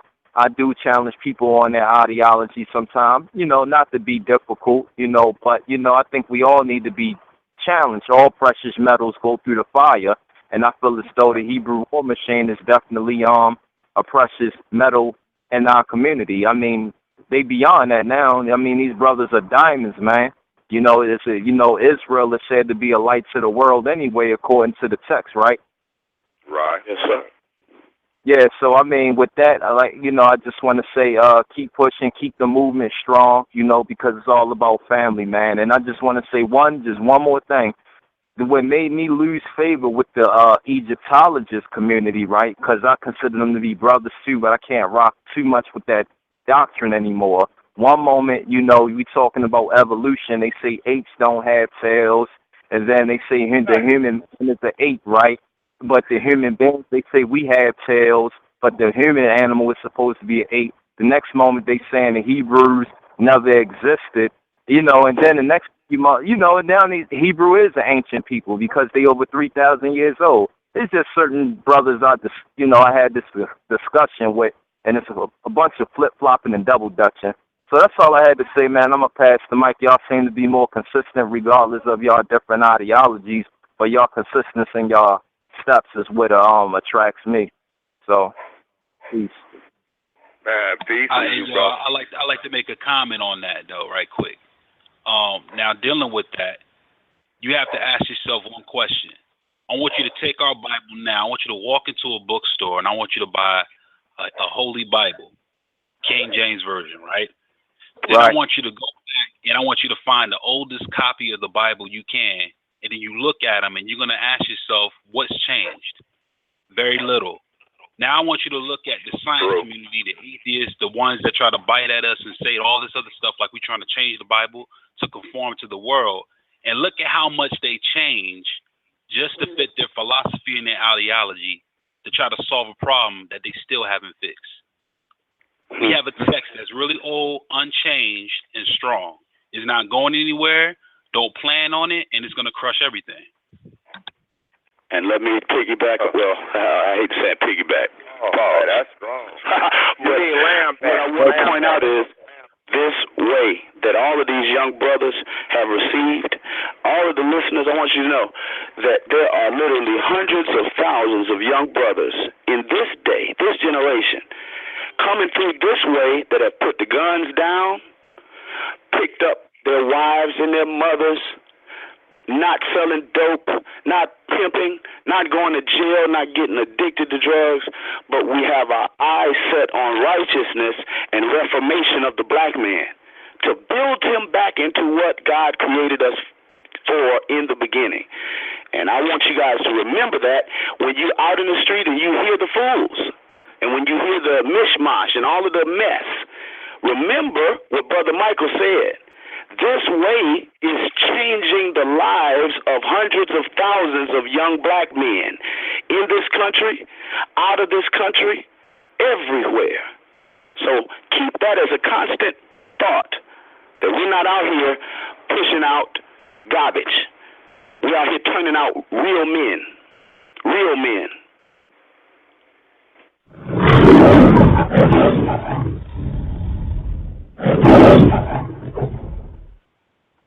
Hallelujah. It's the Roundtable episode 16. We're going to get to the next call in a few minutes, but just a reminder, caller number three is going to receive a free The Bible versus Egyptology video. Just got to send me an email at debatetalkforyou@gmail.com, and I will send it to caller number 3. Right now it's caller number 1. Let's go to the next caller. That's caller number 2. Let's see who's on the line. Let's go to 773-443, live in air. You guys, this is Brandy. I just wanted to chime in, and you guys, honestly, I don't know how to say anything after that, and except I wanted to be caller number 3. But I think from my point of view, I understand that you guys are saying that, the difference between the Israelites and all of that. But from my standpoint, and what has been my number one focus, far as my servitude to God, it has been basically the rebuilding of the black woman. Because what we need to understand is, I understand that the black man, because God said it wasn't good for man to be alone. So if that partner that you have is not built up, how much is that person useful to you? If you're in a position and you have all of this knowledge and your spouse is lacking intellect, how good is that? What benefit do you have for having that person? It it was a curse for us to be underneath man. So when you build your woman up to understand the same thing as you, now you're becoming one flesh.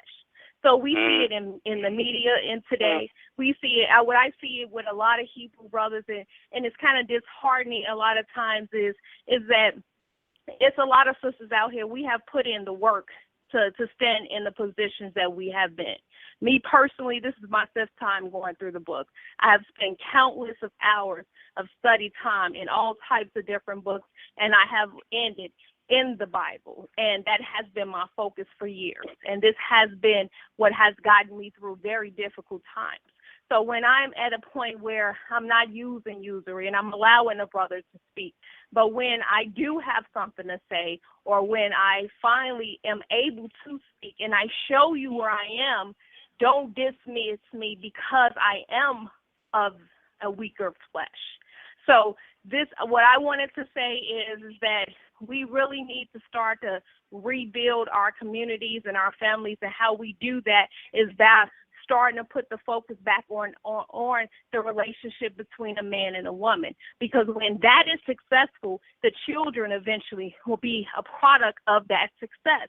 But as long as the concentration is directly only on one source, then that is where the limitation is for the other source.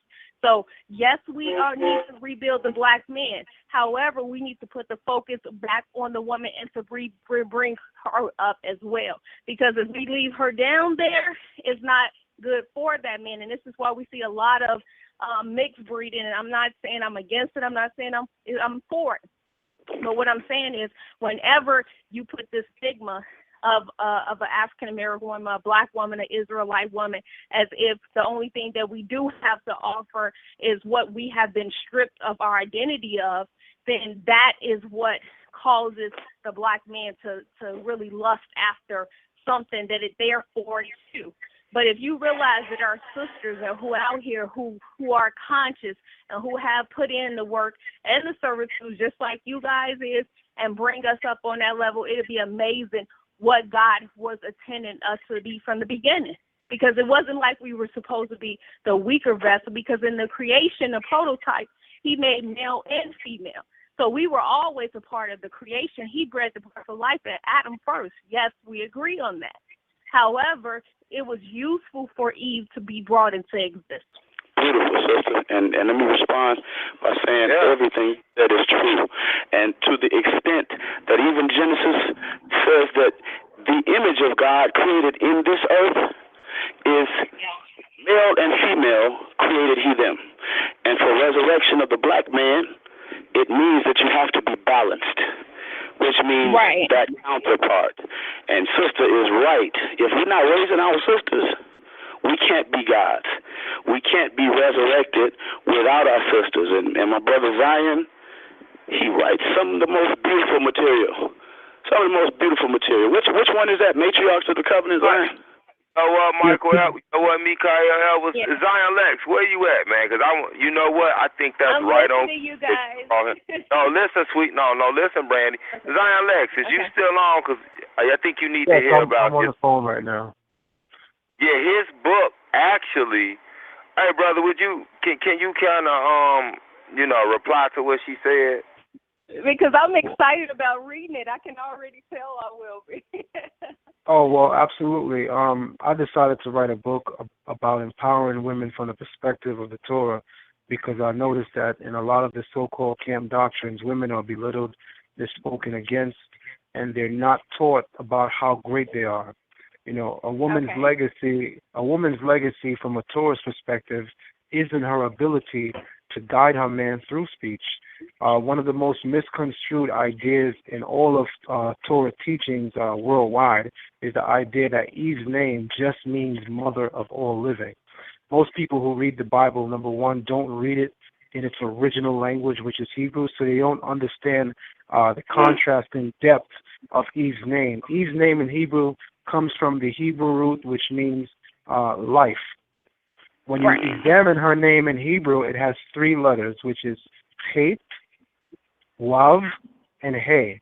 That 3-letter base actually gives you the Hebrew word for speech, which is used in Psalms 19, verse 1 and 3, where the psalmist says, day unto day declare speech.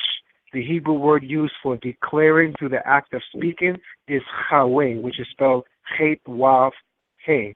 So again, that is Eve's literal base. And of course, the Torah now tells you in its outward presentation that she is also the mother of all living. So Eve's very name actually means to speak.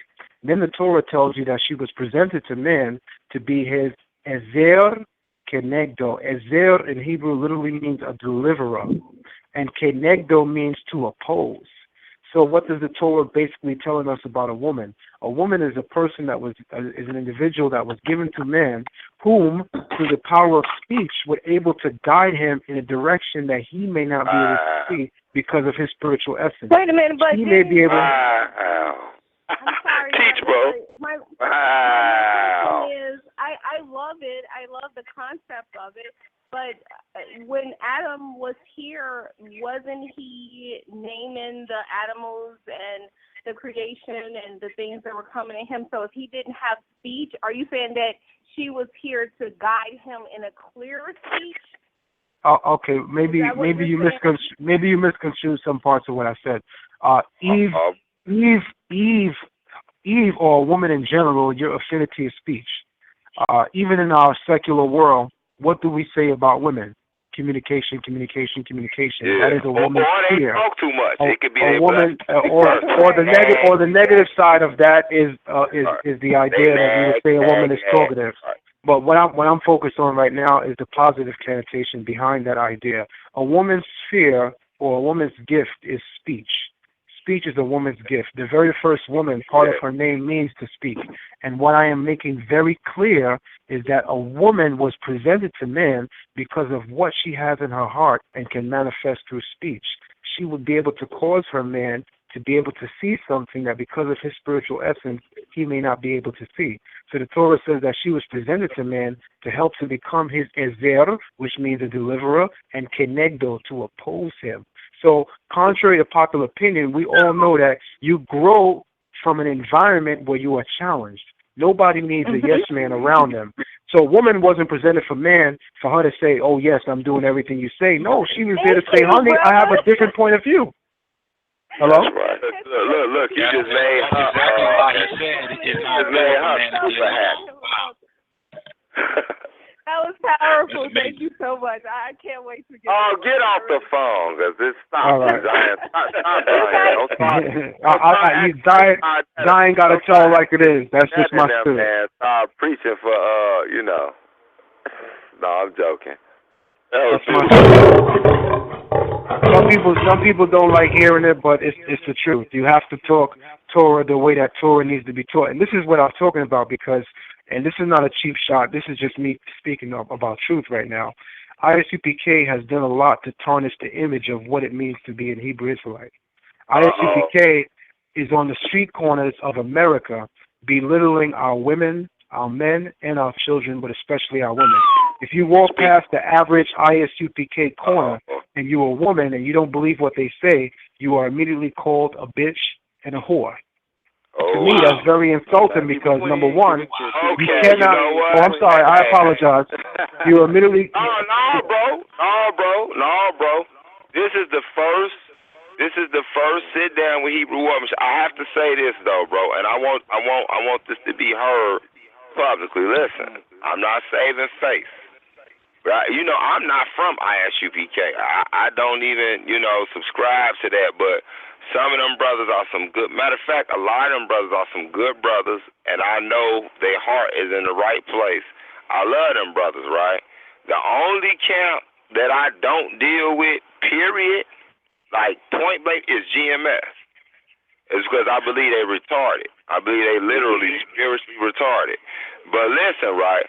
When it comes to these brothers, you talking about these brothers, right? So I just want to say something. I'm from a camp that I believe is older than ISUPK is.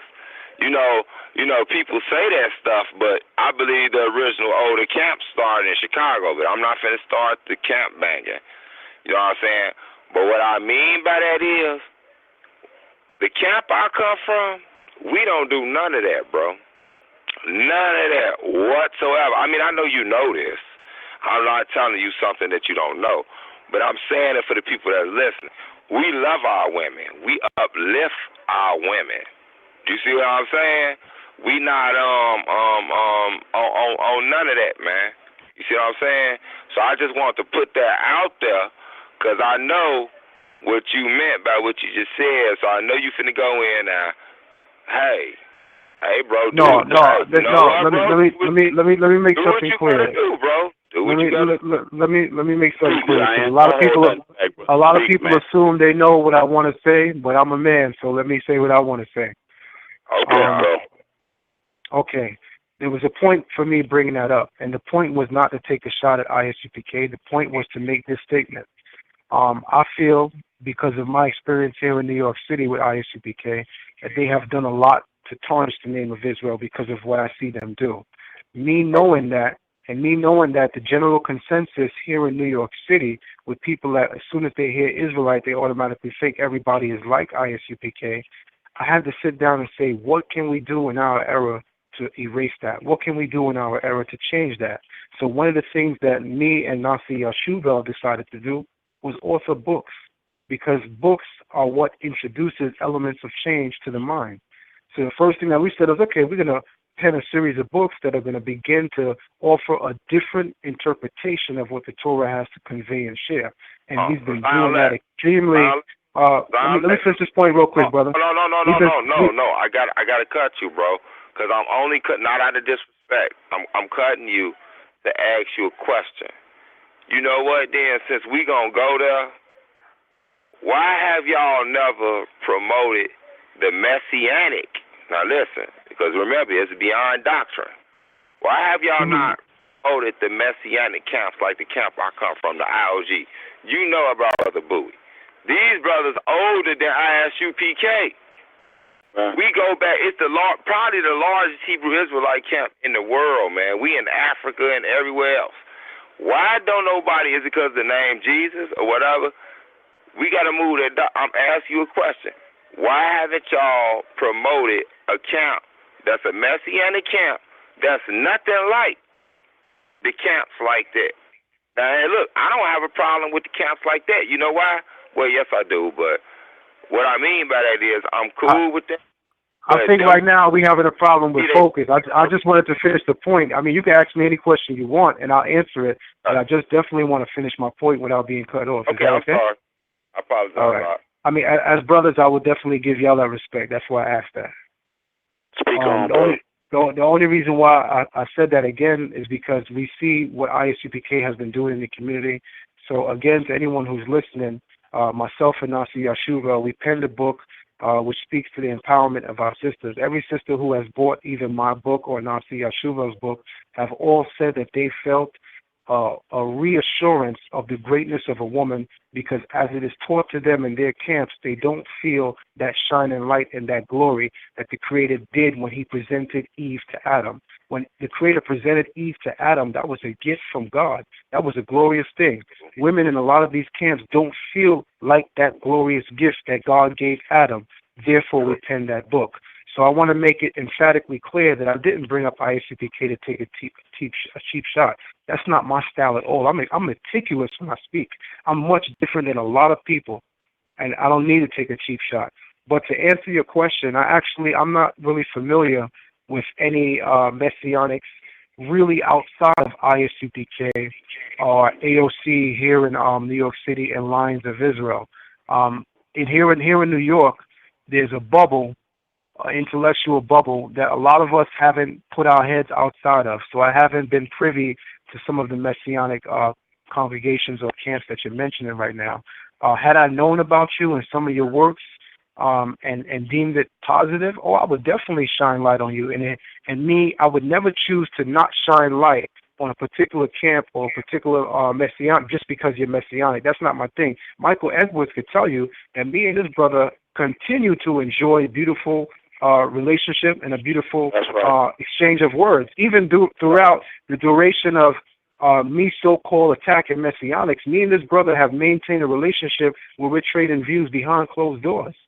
With that being said, I never went out and said that my intention is to go and strike on a Messianic. But if you throw a shot at me, at the end of the day, I'm a man. I have to stand on my own and respond. Yeah, you're going to So I have respect for you, brother, and I just have to say in response to that. No, Ark. You know what? That was perfect. I don't want to. Everybody listen to this. This. I believe that this is the perfect Hebrew War Machine demo. What I'm saying is, in the middle of this, let's educate the people then, because I want to put that out there, because I've had people ask me. So I'm going to go ahead and put it out there, because people always ask me. Look, I am a real historian. This is what I do, right? I have family in Dimona, Israel. You know about that, right, Ark? Absolutely. Okay. There's actually a brother from KOY that visits with our community right now, Shalomo. Okay. He was the chief of security. He's the chief of security for Ben Ami that just passed. Okay. Yeah. Well, you know, if you look in my photos, you will see pictures with me and Prince RCL. You know who that is, right? Absolutely, absolutely. Okay, cool. You know, they tried to ban him from the United States because they said he was trying to help some Africans in the Sudan, something like that. But really what it was, he know that he's bonded. He's considered a prince, so he's bonded with the Israelite tribes in Africa. So when something go down, that's what he was on. So this what I'm on. You see what I'm saying? See, cats think, a lot of cats just on Facebook. Not you, not us. But I just gonna put that out there. I ain't gonna make it seem like I'm super connected, but that's my dude, right? So let me say this. With that being said, if you search or research the history for anybody that's listening, I'm not gonna talk about UPK or ISUPK. That's a New York-based Hebrew camp. I won't take anything from those brothers. I believe that they brought some truth to this nation, and they serve a purpose, and that's what I mean. I'm being you know what I'm saying? I'm not being political. That's what I truly believe. I agree with you on that point. Okay, now let me get on this one. IOG, I'm not just promoting IOG where I come from. But what does IOG stand for, by the way, just because I never heard of them? IOG is actually they say IOG is the largest Hebrew Israelite camp in the world. No, I mean the acronym. What does it mean? What the acronym stands for. Israel of God. Yeah, he know. Israel of God. That's what it means. Israel of God. Okay, now, the hard thing is, I can go back from history before that. Go to 1895 when they started the Church of God.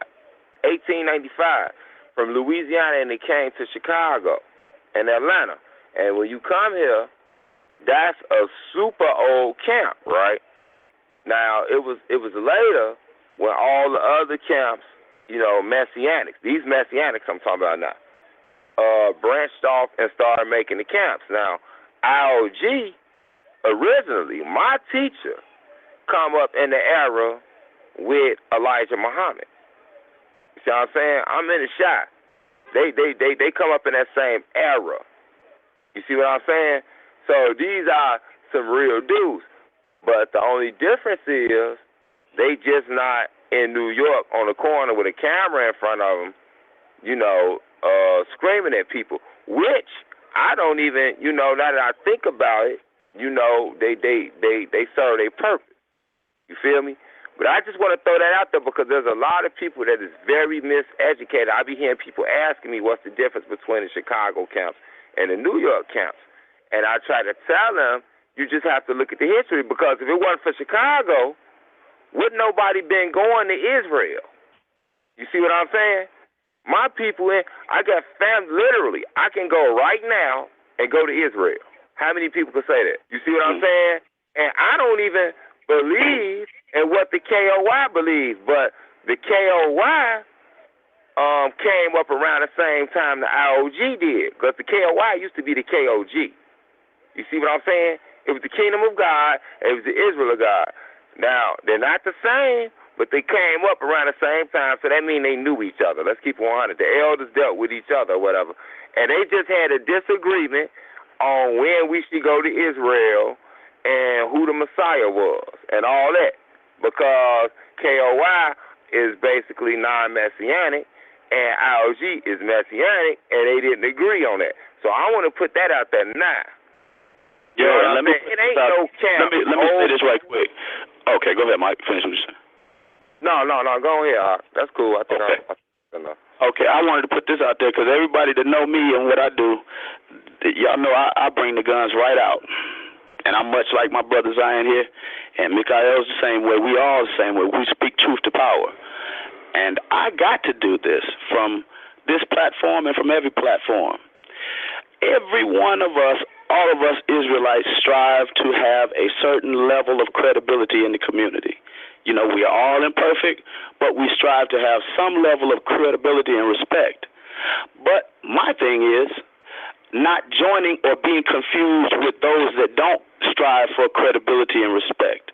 Now, I did a video last night about the brothers from GMS, which I don't know any of them personally, other than what I've seen from them, which is pure foolishness and hatred of the black community, and even hatred of Africans. Now, I want everybody, again, let's get biblical. Septuaginta, Maccabees, right? The book of Maccabees talks about the persecution that came down through Alexander onto Antiochus. But I want to let the GMS African haters know, and even the ISUPK African haters know, that our ancient Israelites, as related to the book of Maccabees, when Antiochus persecuted them, it says a very peculiar word. Many people have not even seen it. Succoth, S-U-S-O-C-C-U-T-H, or S-U-C-C-O-T-H. This place, Succoth, was a sanctuary for the Hebrews because they fled there more than once. This place, Succoth, is east of Pithom, same city that's spoken about in the Tanakh, Pithom and Ramses, that we all know the story. But every point of our existence, even by the truth of, Zion said it the other day, Israel is Northeast Africa. The Suez Canal is the only thing that cut that. I'm sorry, bro. I got a call from another number. Just letting y'all know. Sal, I'm calling from a 77364 number. My phone finna die. Right. And so every time, even up into our modern history when we were taken into slavery, we dwelled in Africa as a refuge because it was our home, and it still is our home. I'm a Pan-Africanist. Brother Zion spoke about Pan-Africanism, and there are even Pan-Africanist Hebrews that are RBG, and I can say I'm one of them too. So we, the War Machine, there may be some in there in the group that may have different opinions, but the most overriding thing is that we love ourselves. We love our ancient selves. We love the commonality of ourselves, which joins us with every melanated being from here to Timbuktu and beyond. Now, y'all look that up.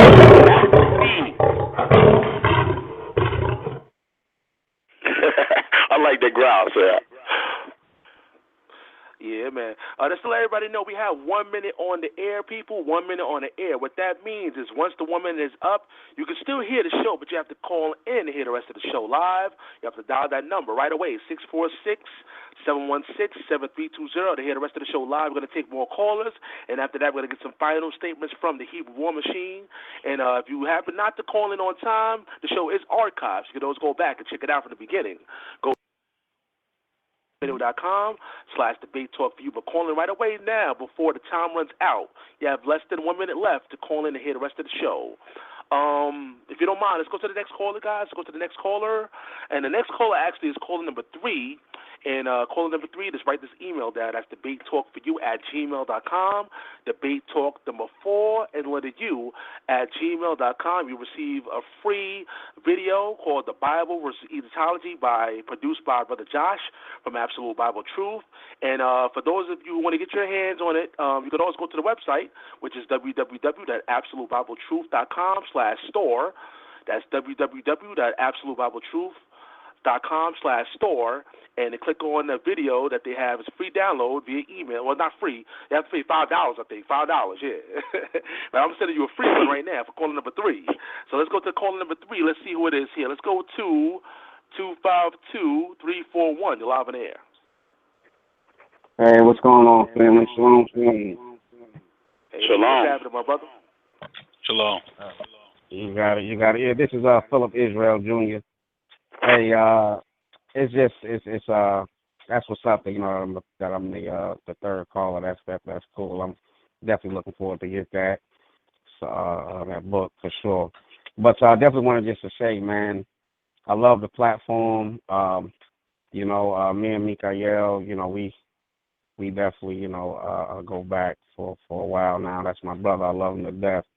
And I just love the fact that y'all getting together and that y'all, you know, continuing to uplift us as a people, you know what I mean? Because a lot of our brothers just out here, you know, like so many, you know, different ones have said, just on the streets doing this and doing that and not understanding who they are and their worth, you know, and the purpose to be a light for all men. And that's like a great responsibility that I know that we have to continue to take more and more serious. And, you know, this platform is definitely a beautiful thing to do that, especially growing up, me growing up in the civil rights, you know, movement and, you know, different family members, you know, being with Martin Luther King Jr. and Ralph Abernathy and even the third, Martin III right now.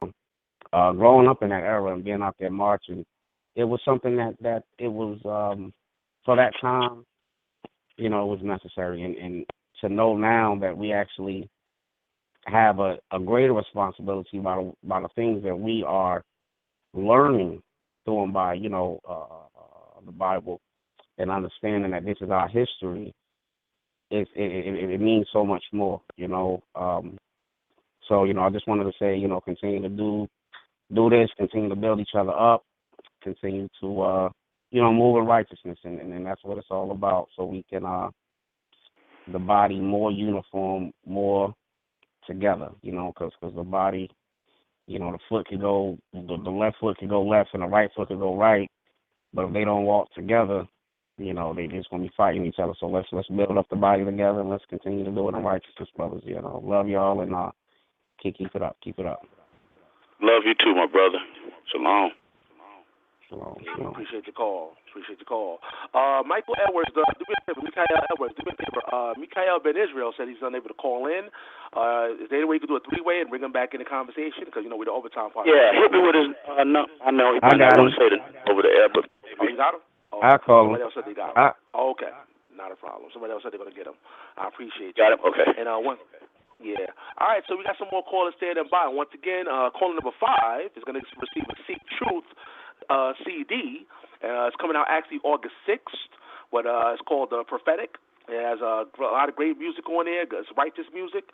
Once again, a Seek Truth new LP. You're going to get that. Caller number 5, absolutely free, right here on Debate Talk for You. But let's go to the next caller, though. Let's go to, let's see who's on the line. I have a lot of people standing by. Let's go to 201-623, live in air. What's up? Y'all hear me? Yeah, I can't echo, but that. Hey, that's my man. Is that King Yeshaya? Yeah, what's good, man? Shalom, everybody. Oh, man, what's going on, bro? What's up? Michael Edwards, what's up? And Zion, what's up, man? How you doing, man? What's good, man? Shalom, Yeshaya, Young Gun, shoot him down. Brother, you've been doing a great job, man. I've been telling you. I appreciate it, man. I just want to say, you know, everything that's going on right now is transpiring, man, on this phone, man. It's really beneficial, man, to the community, man. As far as the messianic and non-messianic thing, I've done that too many times as a Christian and coming into this truth. That's something I wanted to take a part of. Yeah, I apologize, my brother. You got a real bad echo. Man. Just do me a favor. Just check if you got it on speakerphone or if you're in a computer, lower down the speaker. I'm going to bring you back in. But just lower down the speaker, you know, I want to make sure we hear it loud and clear. Hold on. Let me go back to you right now. Let's see if it's working. Hold on. All right, 201. You're back on. Yeah, hello? Can you hear me? You're back on. Yeah, I still hear that, brother. Yeah, I apologize, brother. We still hear the echo, man. I want to hear what you got to say, but the echo is still going on. Yeah, we got to move on to the next person. I apologize for that, brother. Yo, Sal, can I give the brother there a plug? There's a Yeshaya does teachings, and he's done some new teachings on YouTube. Y'all go and support the brother on YouTube and check him out. Check out what he's bringing, because he's a great brother, great young brother, great heart. And I'm telling you, man, I am proud of all of the young brothers here, because these men, young men, could be out there selling dope, slinging guns, popping babies, a million at a time, but they're not. They're here for the purpose of all of our collective good as black men and black women, to preach that word of God. So, Yeshaya, I'm proud of you, man.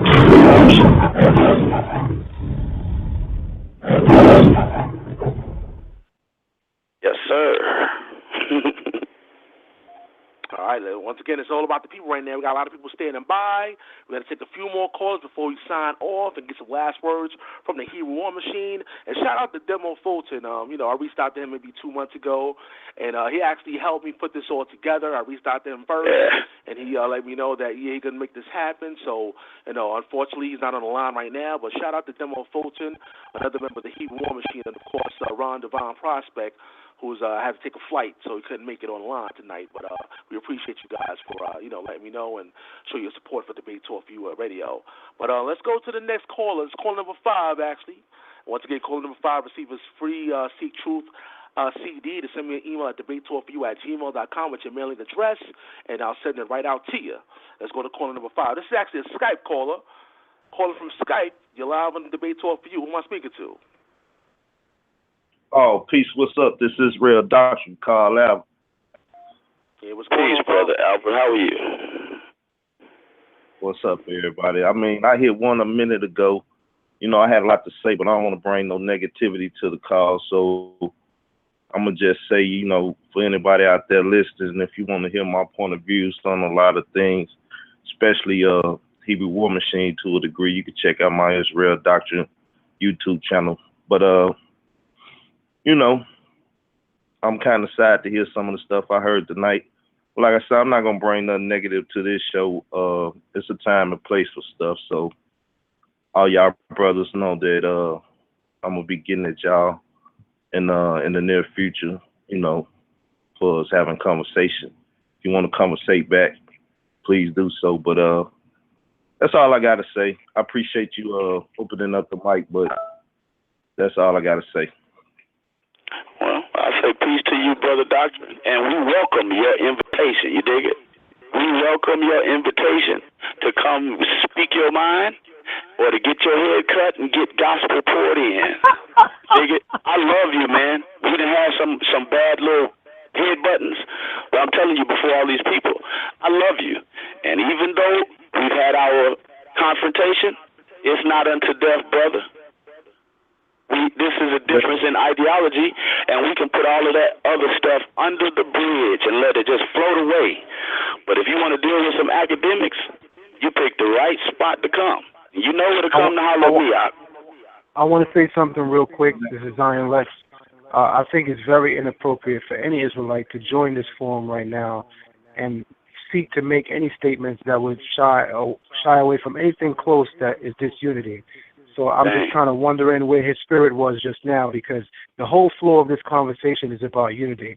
We don't have people that believe in Yahweh Shai and people that don't believe in Yahweh Shai arguing right now. Right now we're enjoying perfect peace, love, and unity among ourselves as brothers. So if you want to come on here with a spirit where you say, I'm going to get at y'all another time, that just shows us and the people where your heart is at, and nobody's really going to tune into you. So if you really want to use wisdom and gravitate towards the spirit of wisdom, the first thing that you exemplify and you show among your brothers is love. I just want to say that. True that. Well, I don't appreciate you, Zion. I don't play the love game. Hey, is my mic open, Sal? Yeah, your mic is Hello? open. We can hear you, Carl. Yeah, We can hear you, bro. Well, hey, look, I don't play the love game when, just as Michael just said, anybody know our history, it really wasn't no love with what went down with that. And I believe you and Nasi knew about it, and you never spoke on it. So I'm not playing the love game with people that don't show love. You know what I'm saying? Well, what are you talking about, brother? 'Cause I don't know what you're talking about. If you can't receive love, Israel doctrine, you know what the Bible says about a person like that? Okay. You're Hold up, worthless. let's That's the inform truth. Zion. Listen to what I'm saying to you, brother. Listen to what I'm saying. If I could speak to you in front of hundreds of thousands of people all listening, and I tell you to your face again for the third time this week that I love you, and all of that other mess can go on down the river, because that ain't gonna do nothing for you, especially for you. It's just gonna send you underground, brother. But let's love each other, dude. And let's start to preach the gospel to those that are in the street, because the book of John says, if you love someone, you point them to the commandments. I think that's John or Peter. Now, if you can't come here and you can't bury the hatchet, then you're worthless. I'm just going to be honest. I'm the most brash one on the phone that's going to tell you straight up, because I love you. If you cannot accept me telling you I love you, then you are a worthless brother. Listen, please, let me see. Okay, please. I mean, I was going to talk to Zion, but the brother just blunted in. And the thing is, this brother, you know, posted a picture about my mother and stuff. We had heated discussion, like he said.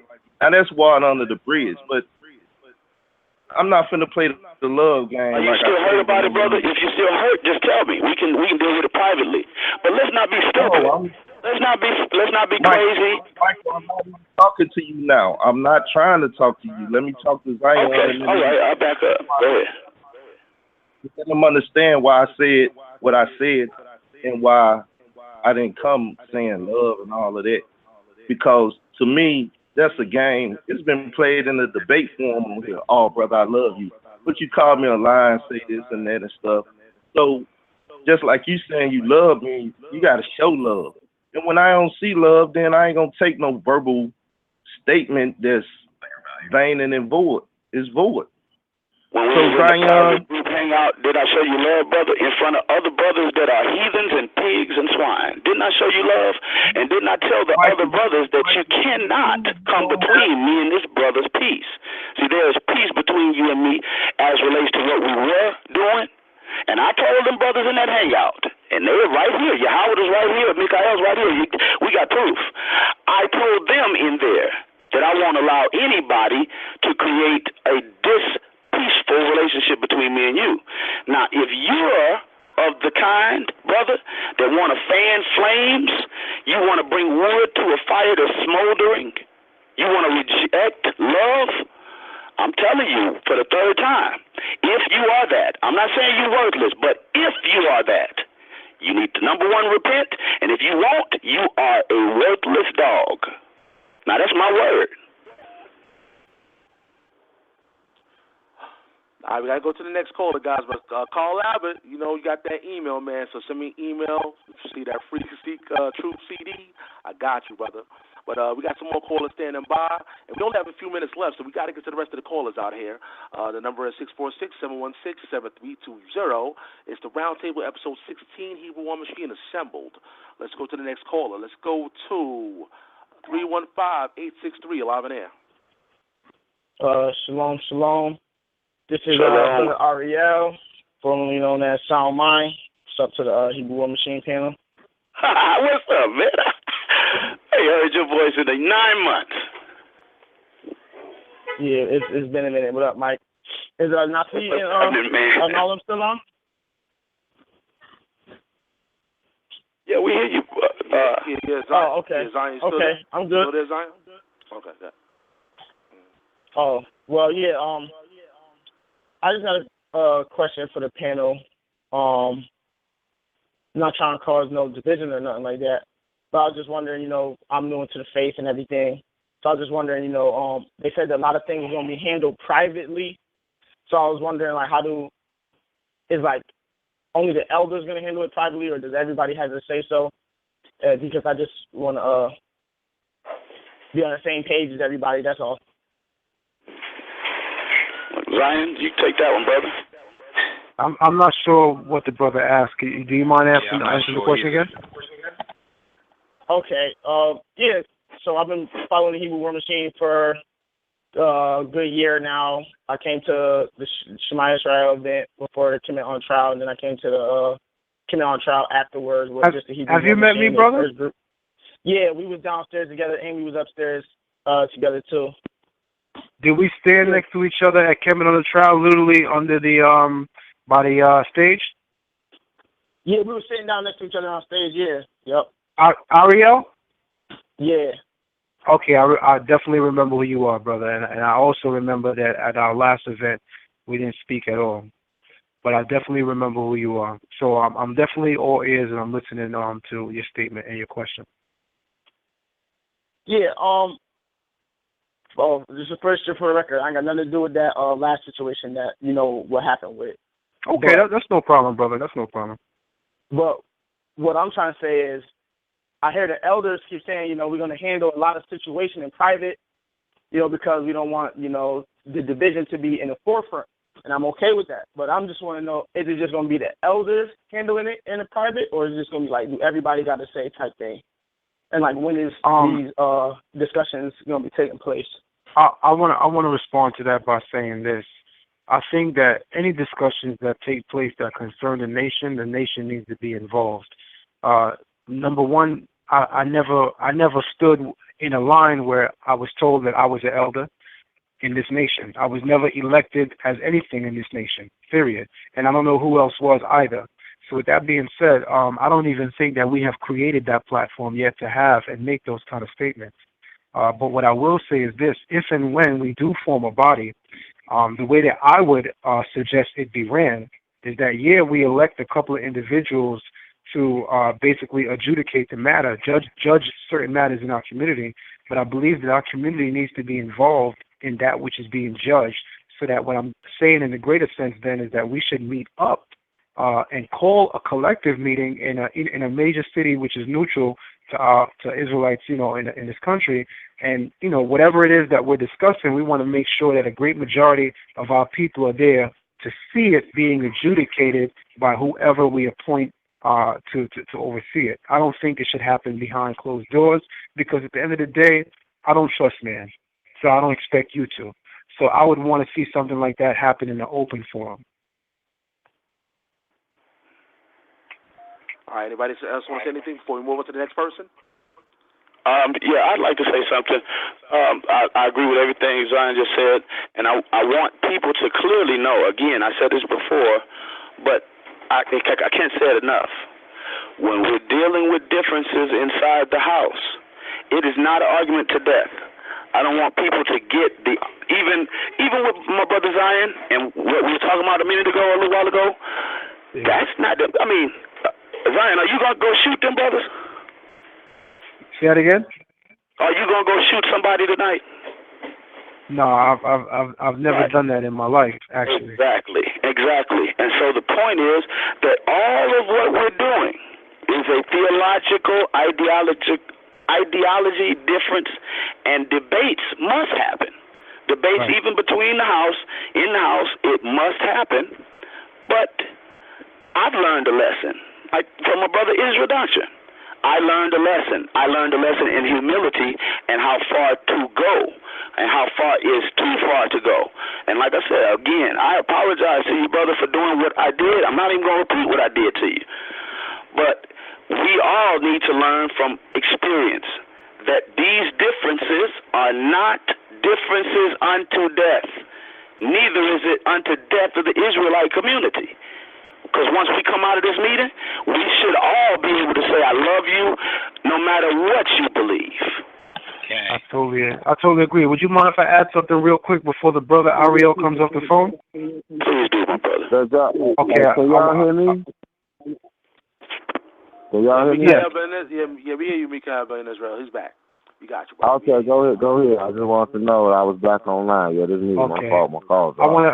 I want to add this really quick.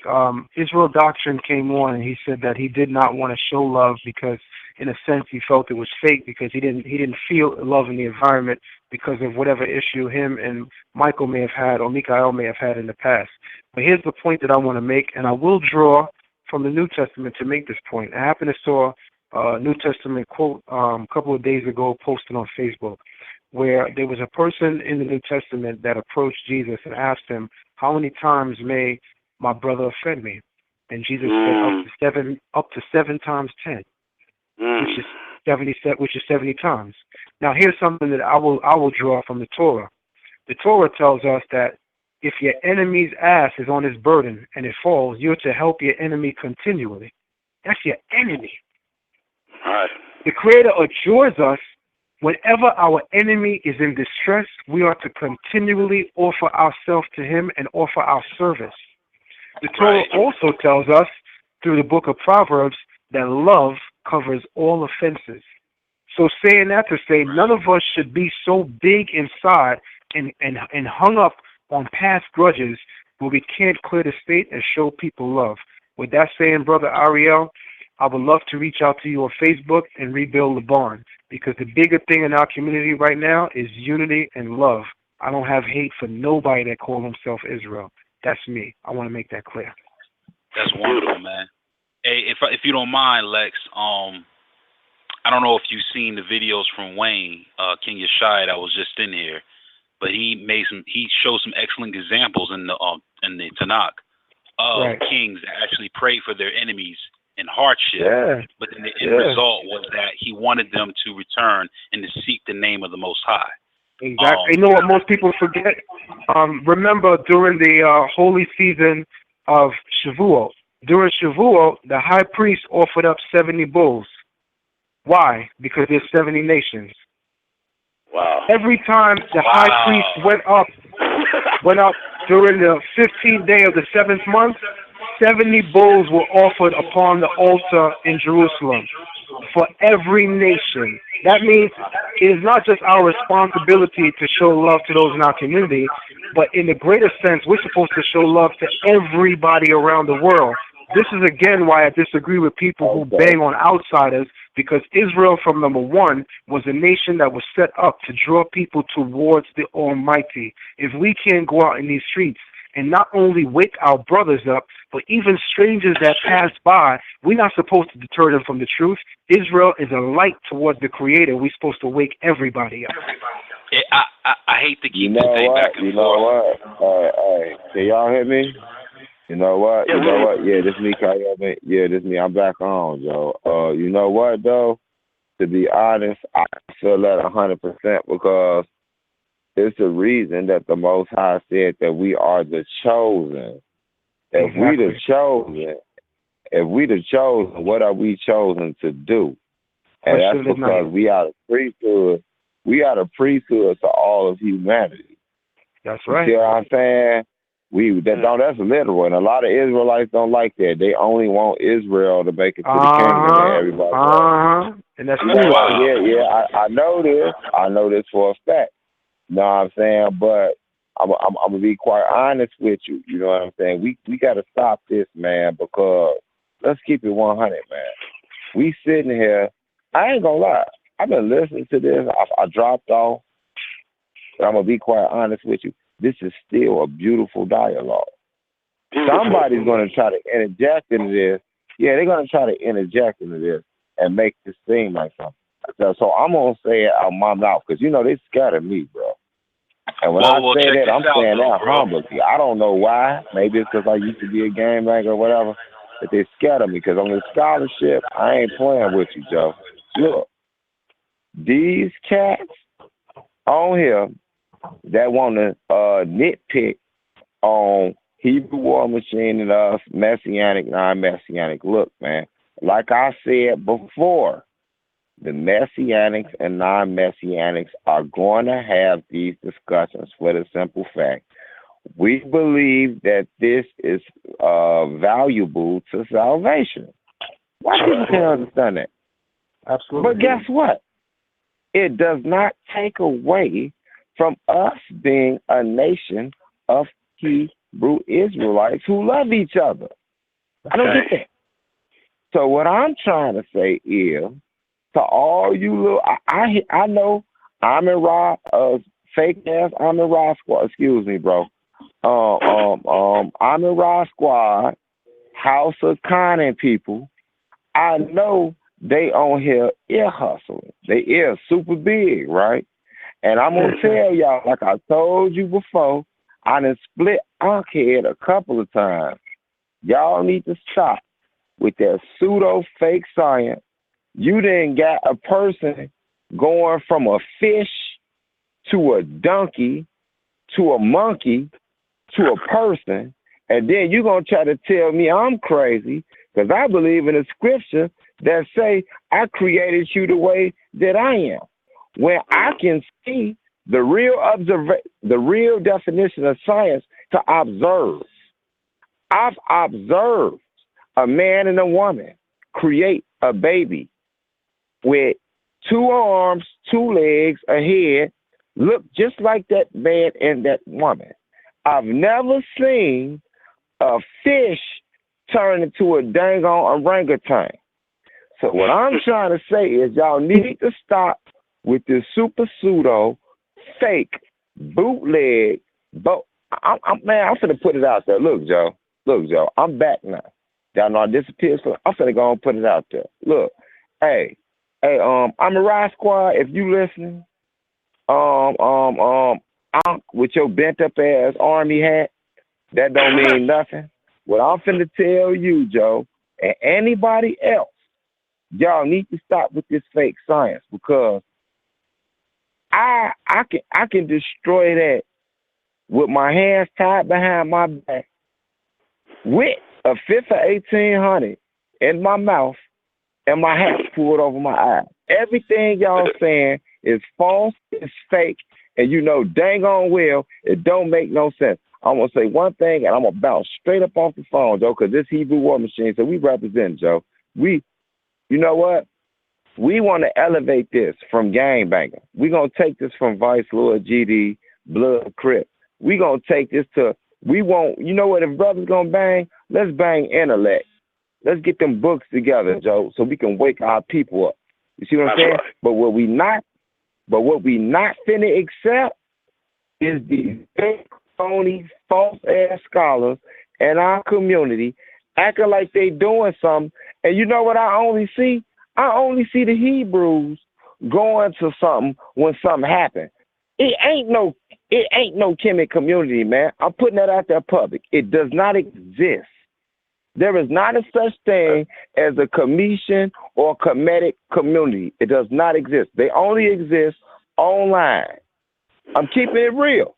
And what I mean by that is, I'm in Detroit. We have a Hebrew Israelite community. I can go to Chicago. We have multiple Hebrew Israelite communities. I go to New York. We have a gang of Hebrew Israelite communities. I don't never see no damn Kemetic community. So stop it, because it does not exist. Y'all is a fake plant that was set up to try to disrupt the fact that we finding out who we are. And I know that for a fact. And the same people y'all try to use, Marcus Garvey was an Israelite. I approve it, dude. For anybody that want to sit up and box with me, Marcus Garvey was an Israelite. He wasn't just a commandment keeper. He knew he was a Hebrew Israelite. All his lieutenants under him was Hebrew Israelite. Nat Turner figured out he was an Israelite. And Nat Turner started a revolt. You see what I'm saying? Even the Nation of Islam and they self, I deal with them, say that they are Hebrew Israelites. They just choose the religion of Ishmael, which is Islam. So what I'm saying is y'all are non-factor. Stop it. I'm tired of them, Joe. I'm sick and tired of them. Y'all are bums. There's no such thing. If you want it, you can get it. Shocker. If you take that weave ponytail off the side of your head, where it's flopping like a chick, you see what I'm saying? You can get it. You wrote a book. You said it took your whole life to write a damn book that was only 8 pages long, and then it ain't had the Bible scriptures in it. You put the wrong scriptures in the book. You put scriptures in there that didn't even exist, man. Polite, I got a little respect for you just because you intelligent as hell. But if anybody listens to you, all you is a etymologist, man. You just play with words like a philosopher. If somebody sit and listen to you, you ain't said nothing. You ain't said a damn thing. Sadie, I got more respect for Seti, Sir Rasul and Seti than all them cats. But Seti, I'm going to keep it real. You got destroyed, and you took it like a man. So I'm trying to tell y'all, and I know Sarnetta just because he makes money, but Sarnetta, stop, Joe. The Hebrews do not need y'all no more. We doing our own thing. Shalom. Mm-hmm. Yeah, you really put it out there. All right, stand by, fellas. Stand by. We're going to get some final words from the Hebrew War Machine. But before that, I'm going to just get some quick comments from the rest of the people that's out there. I know I couldn't get to everybody, but I'm going to go to the people to get some quick comments, guys. Make sure it's quick. And after that, we're going to get some final statements from the Hebrew War Machine. Again, I appreciate the Hebrew War Machine for coming on. And actually, I spoke to the ISUPK, and they want to come on next month, September, and do the, come on and, do this, basically the same thing we got going on tonight. Let's see what happens with that show. But right now, this is the first faction to come on, the Hebrew War Machine. I appreciate you guys for coming on, together as one and making this a classic. But let's go to get some quick comments for the people. And after that, we're going to, get some final statements from the Hebrew War Machine. All right, so let's get some quick comments. Let's go to 615-5778. Quick comments. Yeah, peace. Quick comments. I heard some brothers talking about, Hebrews and being African, Pan-Africanist. I had a question of in the Bible, when did the nation of Israel ever get along with the African nations surrounding them? And then I wanted to know that in terms of the Old Testament, New Testament, I like the brothers' unity, saying, we're still all together. But in terms of reaching out to people, how do you reconcile that when you're saying that I'm bringing you truth? So if you have the truth and you got the same people, let's say I'm a person that don't know anything, and Zion Lexx is saying the truth is the Torah and this and that, then how can someone that's just looking at it say any of it is true? And another thing is, a question for Zion Lexx is, real quick, a while ago, sometime me and him had got into something about whether, Christ was in the Torah or whatever. And the other night, Michael Edwards told me that he wanted to kill me over that. I just couldn't understand that. So I just wanted to ask about that. Black Vortex or the Black Dragon. Okay, first and foremost, my brother, what's your name? Lexx Vortex, you're still on. Yeah. Still on. What's up? Yeah, what's your name, brother? This is Lexx Vortex. What up, Zion Lexx? Oh, okay. Lexx Lee Vortex. Yeah, okay, man. I heard you wanted to kill me. I didn't even know it was that deep. Like me and you, we had one little disagreement on the phone, and I'm just listening to you telling me you about spreading love, and I'm like, we never even had no issue like that. Let me ask you. One time we was on the phone and we was talking about whether Christ was in the Torah, and that was it. I know it was not even no bad word. And then I hear, like the other night, that somebody had to stop you from killing me. I'm like, wow. Let me clarify before you get in, Zion. I was telling the brother, and this is very good. I'm glad all of this happens. The reason me and Zion know each other is because the night on Facebook, a year or two ago when you got into it, I was the brother that was telling you, Lexx Vortex, to leave this brother alone. And you're going too far. Now, we on the phone, and I'm telling you, I spoke to that brother that night, and from then on, we've been brothers. Now, I'm telling you, I don't lie, Lexx. You were going too far in that little stupid argument, brother. So, go ahead on, Zion, and speak on that. Okay, well, it was definitely a heated discussion. I remember that. We're gonna talk like men. We're gonna be honest. Let's see, Vortex. Me and you definitely got to a point where it became a heated discussion. I'll even be a brother and a man to say that I believe I initiated part of that. But the bottom line is, we can all learn from our mistakes. And one thing is, I've never made any statement to anybody that I'm going to kill you. So I'm not sure why you heard that.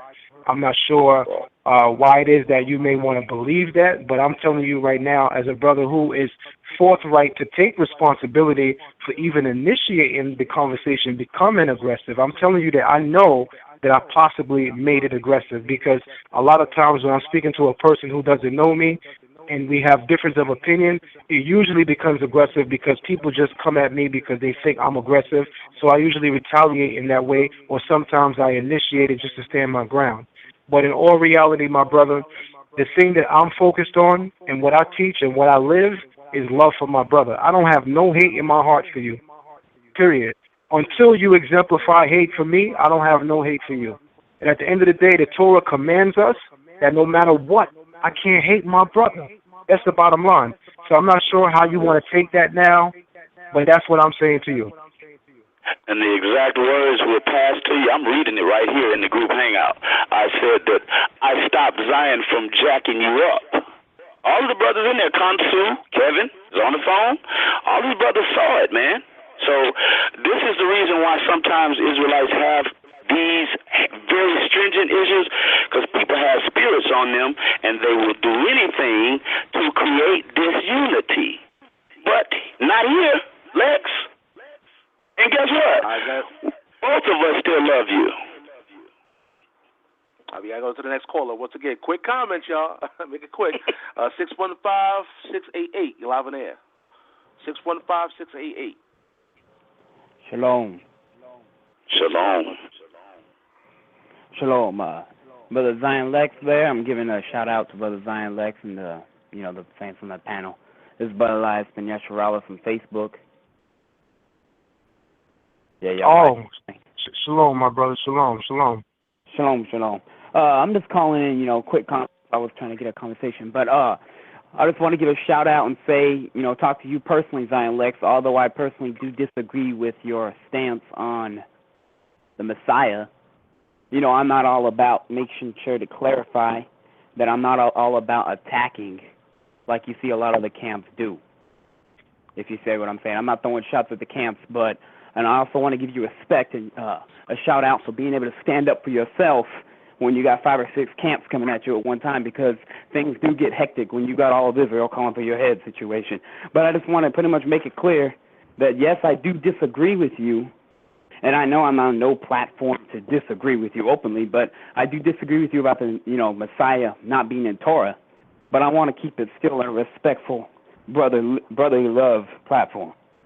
All right, and I'll respond by saying this. First and foremost, I equally want to shout this brother out, because this is a brother that he went out of his way to support me in a time when I didn't really have too much support in my own community. This brother went out and embraced my lectures. He watched them. He shared them. He bought my books. He watched them. He shared them. The brother even did a video infomercial detailing exactly what is in my books. So I have a lot of love and respect for you. And during the time that I was attacked by Messianics, me knowing that you were also a Messianic, I started deleting people off of my page. And I will personally extend an apology to you for that, because at the time when you feel attacked, you get into a defensive mode, and that's my nature. If I feel attacked, I become defensive, and immediately, I look to make a move to protect myself from any harm. So that's what I did. I deleted a lot of Messianics. That's not a revelation. A lot of people know that already on Facebook right now, that I deleted a lot of my Messianic friends. Some of them even very close. So I just want to say, from a real brother perspective, I apologize. Again, contrary to what a lot of people think about Zion Lex, I'm actually a very humble individual. When you speak to me one-on-one, you get to see that I'm extremely humble. If you ever see me lash out in the public eye, it's usually because I'm in conflict with somebody. But if you ever watch the video where I teach, where I'm from, you always see me in a very humble and calm mode. When it came down to Isaiah 53, yes, we disagree on that. I would love, being that you reached out with this phone call, I would love to maybe exchange numbers over the phone, and we could go over it man to man over the phone.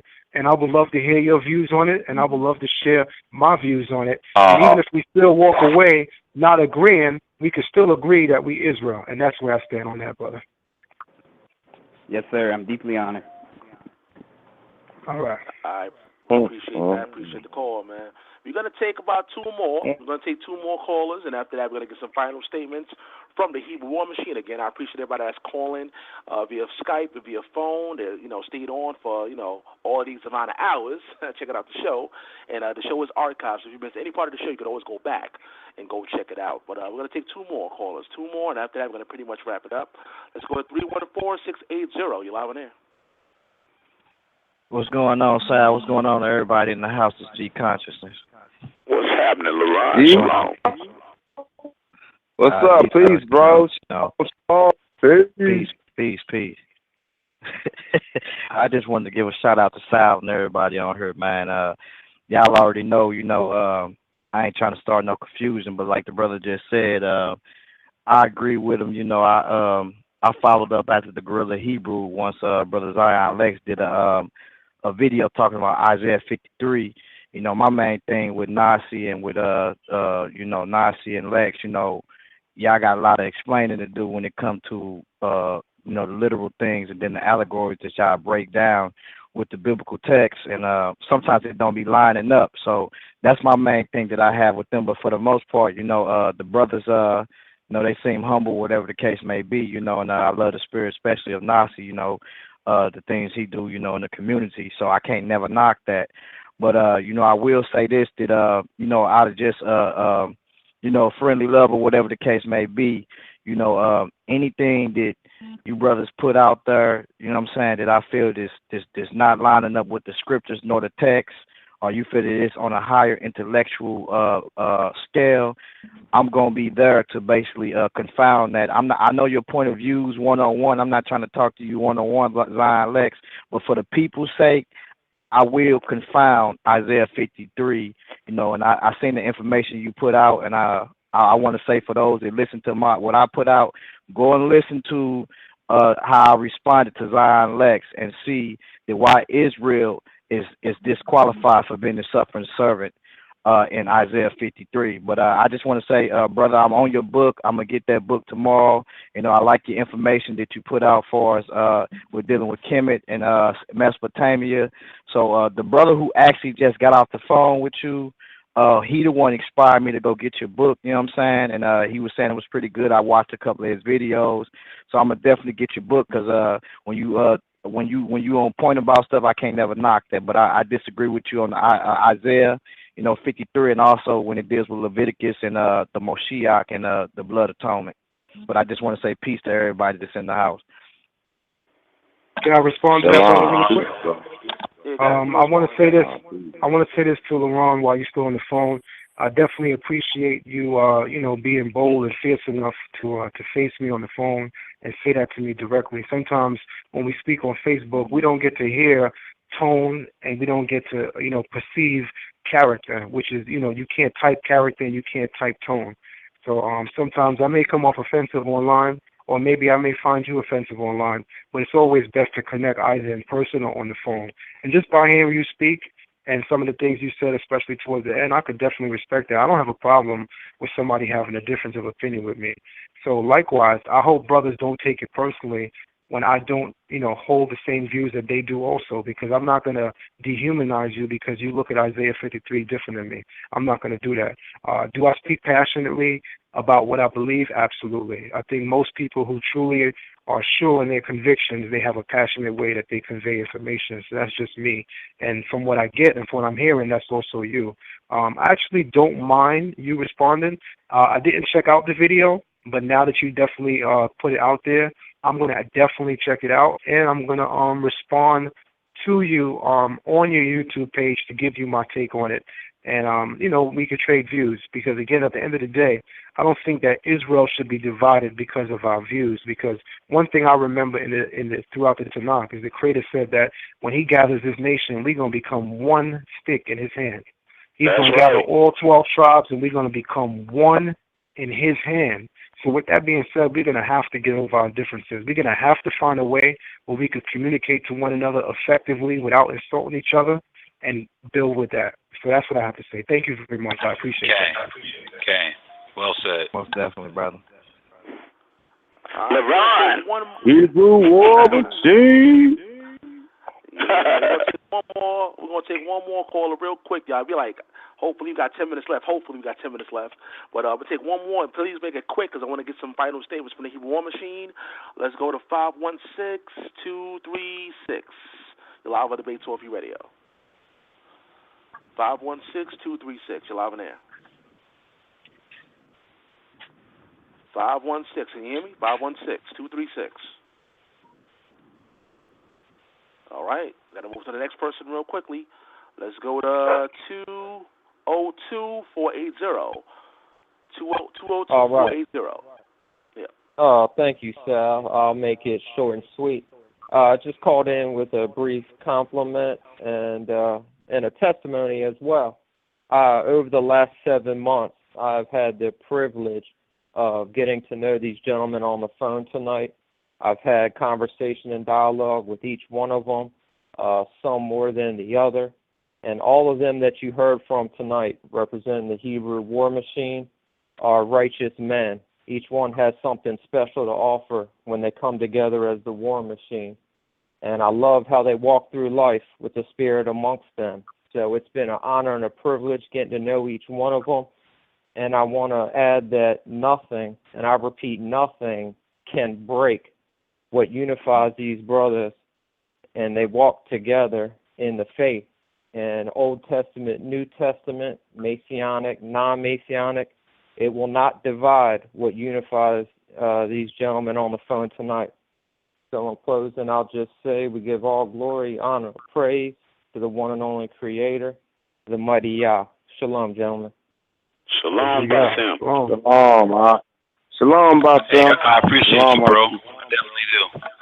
I appreciate you boys, too. Thank you. Yes, sir. All right, so let's get some final statements. And once again, I know you guys enjoyed this particular show, the Roundtable episode 16. We have another roundtable, 3 roundtables next week. So make sure you tune into Debate Talk Radio. And we have a debate tomorrow, 8 p.m. Eastern Time, between Brother Sha'ala and Zadok Ben Israel. Make sure you tune in live. So let's get some final statements from the Hebrew War Machine. And once again, I thank you guys for coming on. I really appreciate you guys for making this happen. And let's get some final words. Let's go to Mikael Edwards. Final words. Okay. I just wanted to wind it up by saying this was a beautiful conversation. I enjoyed speaking to Zion, enjoyed speaking to Mikael, Nasi, all you brothers, man. Keep on doing what God brought you into this dimension to do. And again, like I started off the show, I'm going to end it on this. Deuteronomy chapter 6 is what binds us. Shema Yashuvel, Yahweh Eloheinu, Yahweh Echad. That is our credo, from the Old Testament to the New even. So all of the detractors and all of the naysayers and all of the female all of the female men, you can stop it.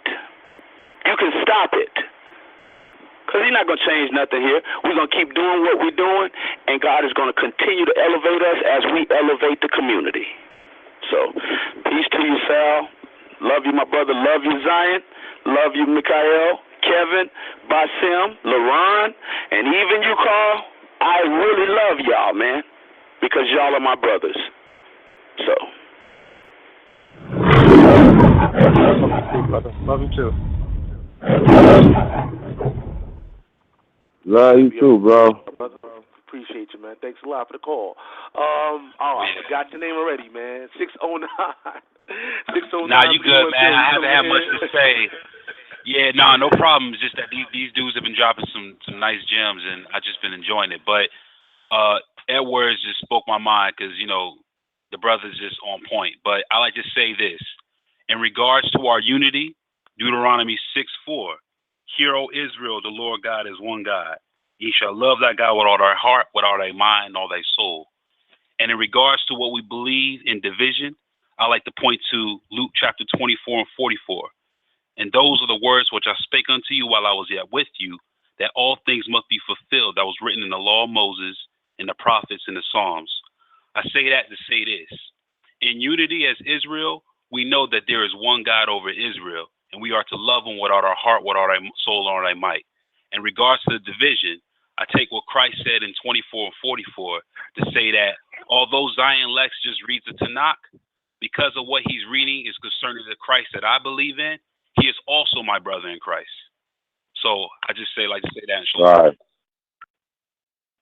Shalom. Shalom.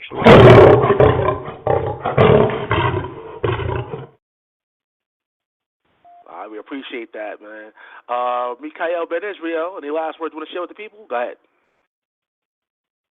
Yeah, man. I just like to say, man, I think it was perfect that this show happened tonight and everybody can hear us. I love all my brothers in Hebrew War Machine. I make it clear. I'm messianic till I die. I believe in Jesus Christ. That is my Savior. But just because another Israelite does not believe exactly the way I believe does not make him my enemy. You see what I'm saying? So I want that to be known. And I will be back on the air. And we're going to do some things in Chicago. And I'm going to I want the whole Hebrew War Machine to have a barbecue together. Zion, I want you there, bro. I want you there. I'm going to take up the invite. Man, Joe, I want y'all there, man, because I'm doing some heavy anti-gang activist stuff in the shop, man. You know, a lot of cats scared to do this, but I'm on the front line. So I say to y'all, man, Sal, I love you, brother. Debate talk for you. The way you do this, bro, this is more than debate. This is mainly about information, man. And with this information, I'd like to say I love all of y'all. Shalom, shalom. Oh, love you too, brother. Love you too. Yeah, we appreciate you, my brother. Thanks a lot, man, for coming on the show. And, of course, last, we have Zion Lexx. And, of course, shout out to Nasi Yashuvel, who came in earlier and spoke his piece. Again, check the archives later on, and you can hear that. But Zion Lexx, any last words you want to share with the people? Go ahead. Absolutely. I don't want to be too much different from my brothers, so I'm also going to share something with regard to Deuteronomy chapter 6. Deuteronomy chapter 6, as we know, starting with verse 4, introduces the Shema, which brings about the unity of the Creator, to show that the Creator is one, and also to show that not that He is one, that He is supposed to be the primal force in our life. If you look at the Shema on what is known as the Masoretic text, you'll notice that the ayin in Shema, which is the last letter of the word Shema, is enlarged. And the Dalet, which is the last letter of the Shema from the word Echad, it's also enlarged. So when you add the ayin next to the Dalet, it literally spells the word witness in Hebrew. We are witnesses to the oneness and the glory of God when we come together in unity. This is a powerful thing right now. I think tonight we showed and proved that more than anything else. We showed and proved tonight in our unity that we are witnesses to the glory of God. Only the glory of God could put diverse minds like us in this one room, and we all can relate in a loving way, in a brotherly way, and in a Yahweh way, in a way that embraces the unity of the Almighty God. And that's something that is dear to me, and I believe is dear to everyone I heard speak tonight. On top of that, the Shema has 248 letters. As we know, the Torah has 365 negative commandments and 248 positive commandments. The fact that I heard my brothers close out tonight and everybody went to Deuteronomy chapter 6, which again teaches the Shema, which has 248 letters in the Hebrew language, and 248 is the number of positive commandments, is a reminder to me of why the spirit of this conversation went so beautiful. It was all about positivity. The 248 commandments that the Creator said thou shalt do, or the things that you give of yourself to do, because if you're doing something, you're giving service. And giving is at the heart of the Hebrew word for love. The Hebrew word for love is ahava. It comes from the Hebrew word hava. Hava in Hebrew literally means to give. When you prefix the letter aleph to it, it becomes ahav. When you prefix the letter aleph to any Hebrew word, it becomes the first person future. So the Hebrew word hava, which literally means to give, when you put an aleph before it, it transforms to become I will continually give. And that is the Hebrew word for love. And this is the point that I think reigned true tonight in the conversation that we had in this room. Even though some of us came into here with grievances in the past, even though some of the callers that called in had grievances either past or present, we showed that we will continually show love for our brothers regardless of our differences. And this is what makes us a witness of the glory of God. With that, I want to say shalom to everyone that called in. Shalom to all of my brothers, be they Messianic or non-Messianic. And I will also agree with my brother Mikael Ben Israel, who made it very clear that in all reality, Mikael Edwards, in all reality, we're all Messianics. Zion Lexx is also a Messianic. Here we go, Zion, you sound crazy. Ain't you on video saying you're not a Messianic? Zion Lexx is a Messianic. You know why? Because we all believe in a Messiah that's to come. The only difference is some of us believe that he came already and he's coming back, and some of us believe that he hasn't come yet. So at heart, we are all Messianic. And if we can remember that, maybe that can bridge a stronger gap between us. So with that being said, shalom to everyone.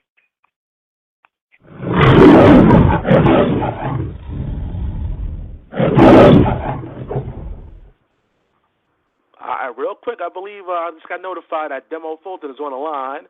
Let's see if he's on real quick. Demo Fulton, you there? Yeah, I'm trying to.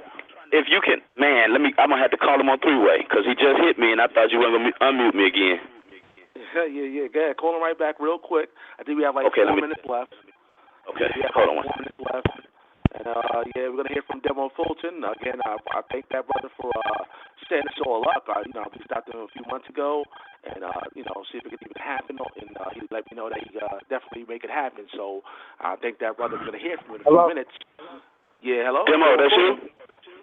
Yeah, I'm in here. Okay. Good. You're live on air, brother. You're live on air, man. Any last words you want to share with the people? Any words you want to share? What you say, brother? Yeah, how you doing, man? Any words you want to share with the people? Anything you want to say? Yeah, I know I'm coming in late. I apologize about that. But I just want to pretty much just throw it out there real quick what's going on. Everybody know what's up in there. I'm not sure what was already talked about. I'm a Messianic Hebrew, part of the Hebrew war machine. I'm not here to slander my brother Zion Lexx name or nothing like that. I don't agree with it, what he did. But every man choose their own path. But, you got a lot of people slandering each other back and forth. I don't agree with it. I stand more on the side of pretty much what Guerrilla Hebrew was talking about in that sense. And I feel like a lot of division going on. We had the unity going, but now I feel like a lot of divisions on the way. We're going to see if brothers really loyal and staying true to that. Mikael, both Mikaels, I'm sure. Both of them still on the line? Yeah, I think other Mikael's still there too. Okay, so yeah, we on here. Yeah, Divine Prospect, Drano, Nasi Yashuvel, all them still my brothers. But it seems like a lot of division that's started up, especially with the House of Consciousness. So I guess we're gonna get ready for hot summer.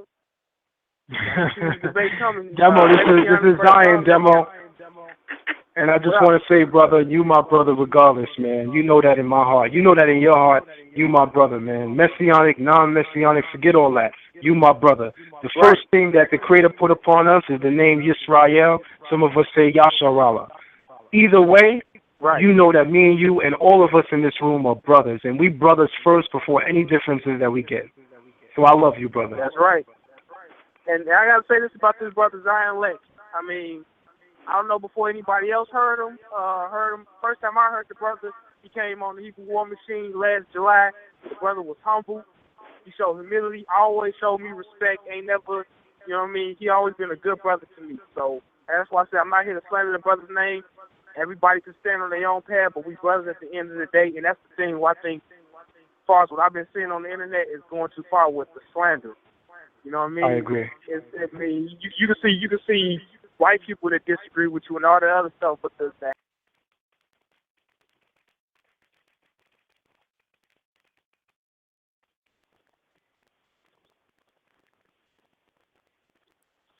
Help keep the show on the air. If you want to help, you can send your donation through PayPal. The email is debatetalkforyou@gmail.com or through Cash App, $Sal Showtime. Thanks for your support.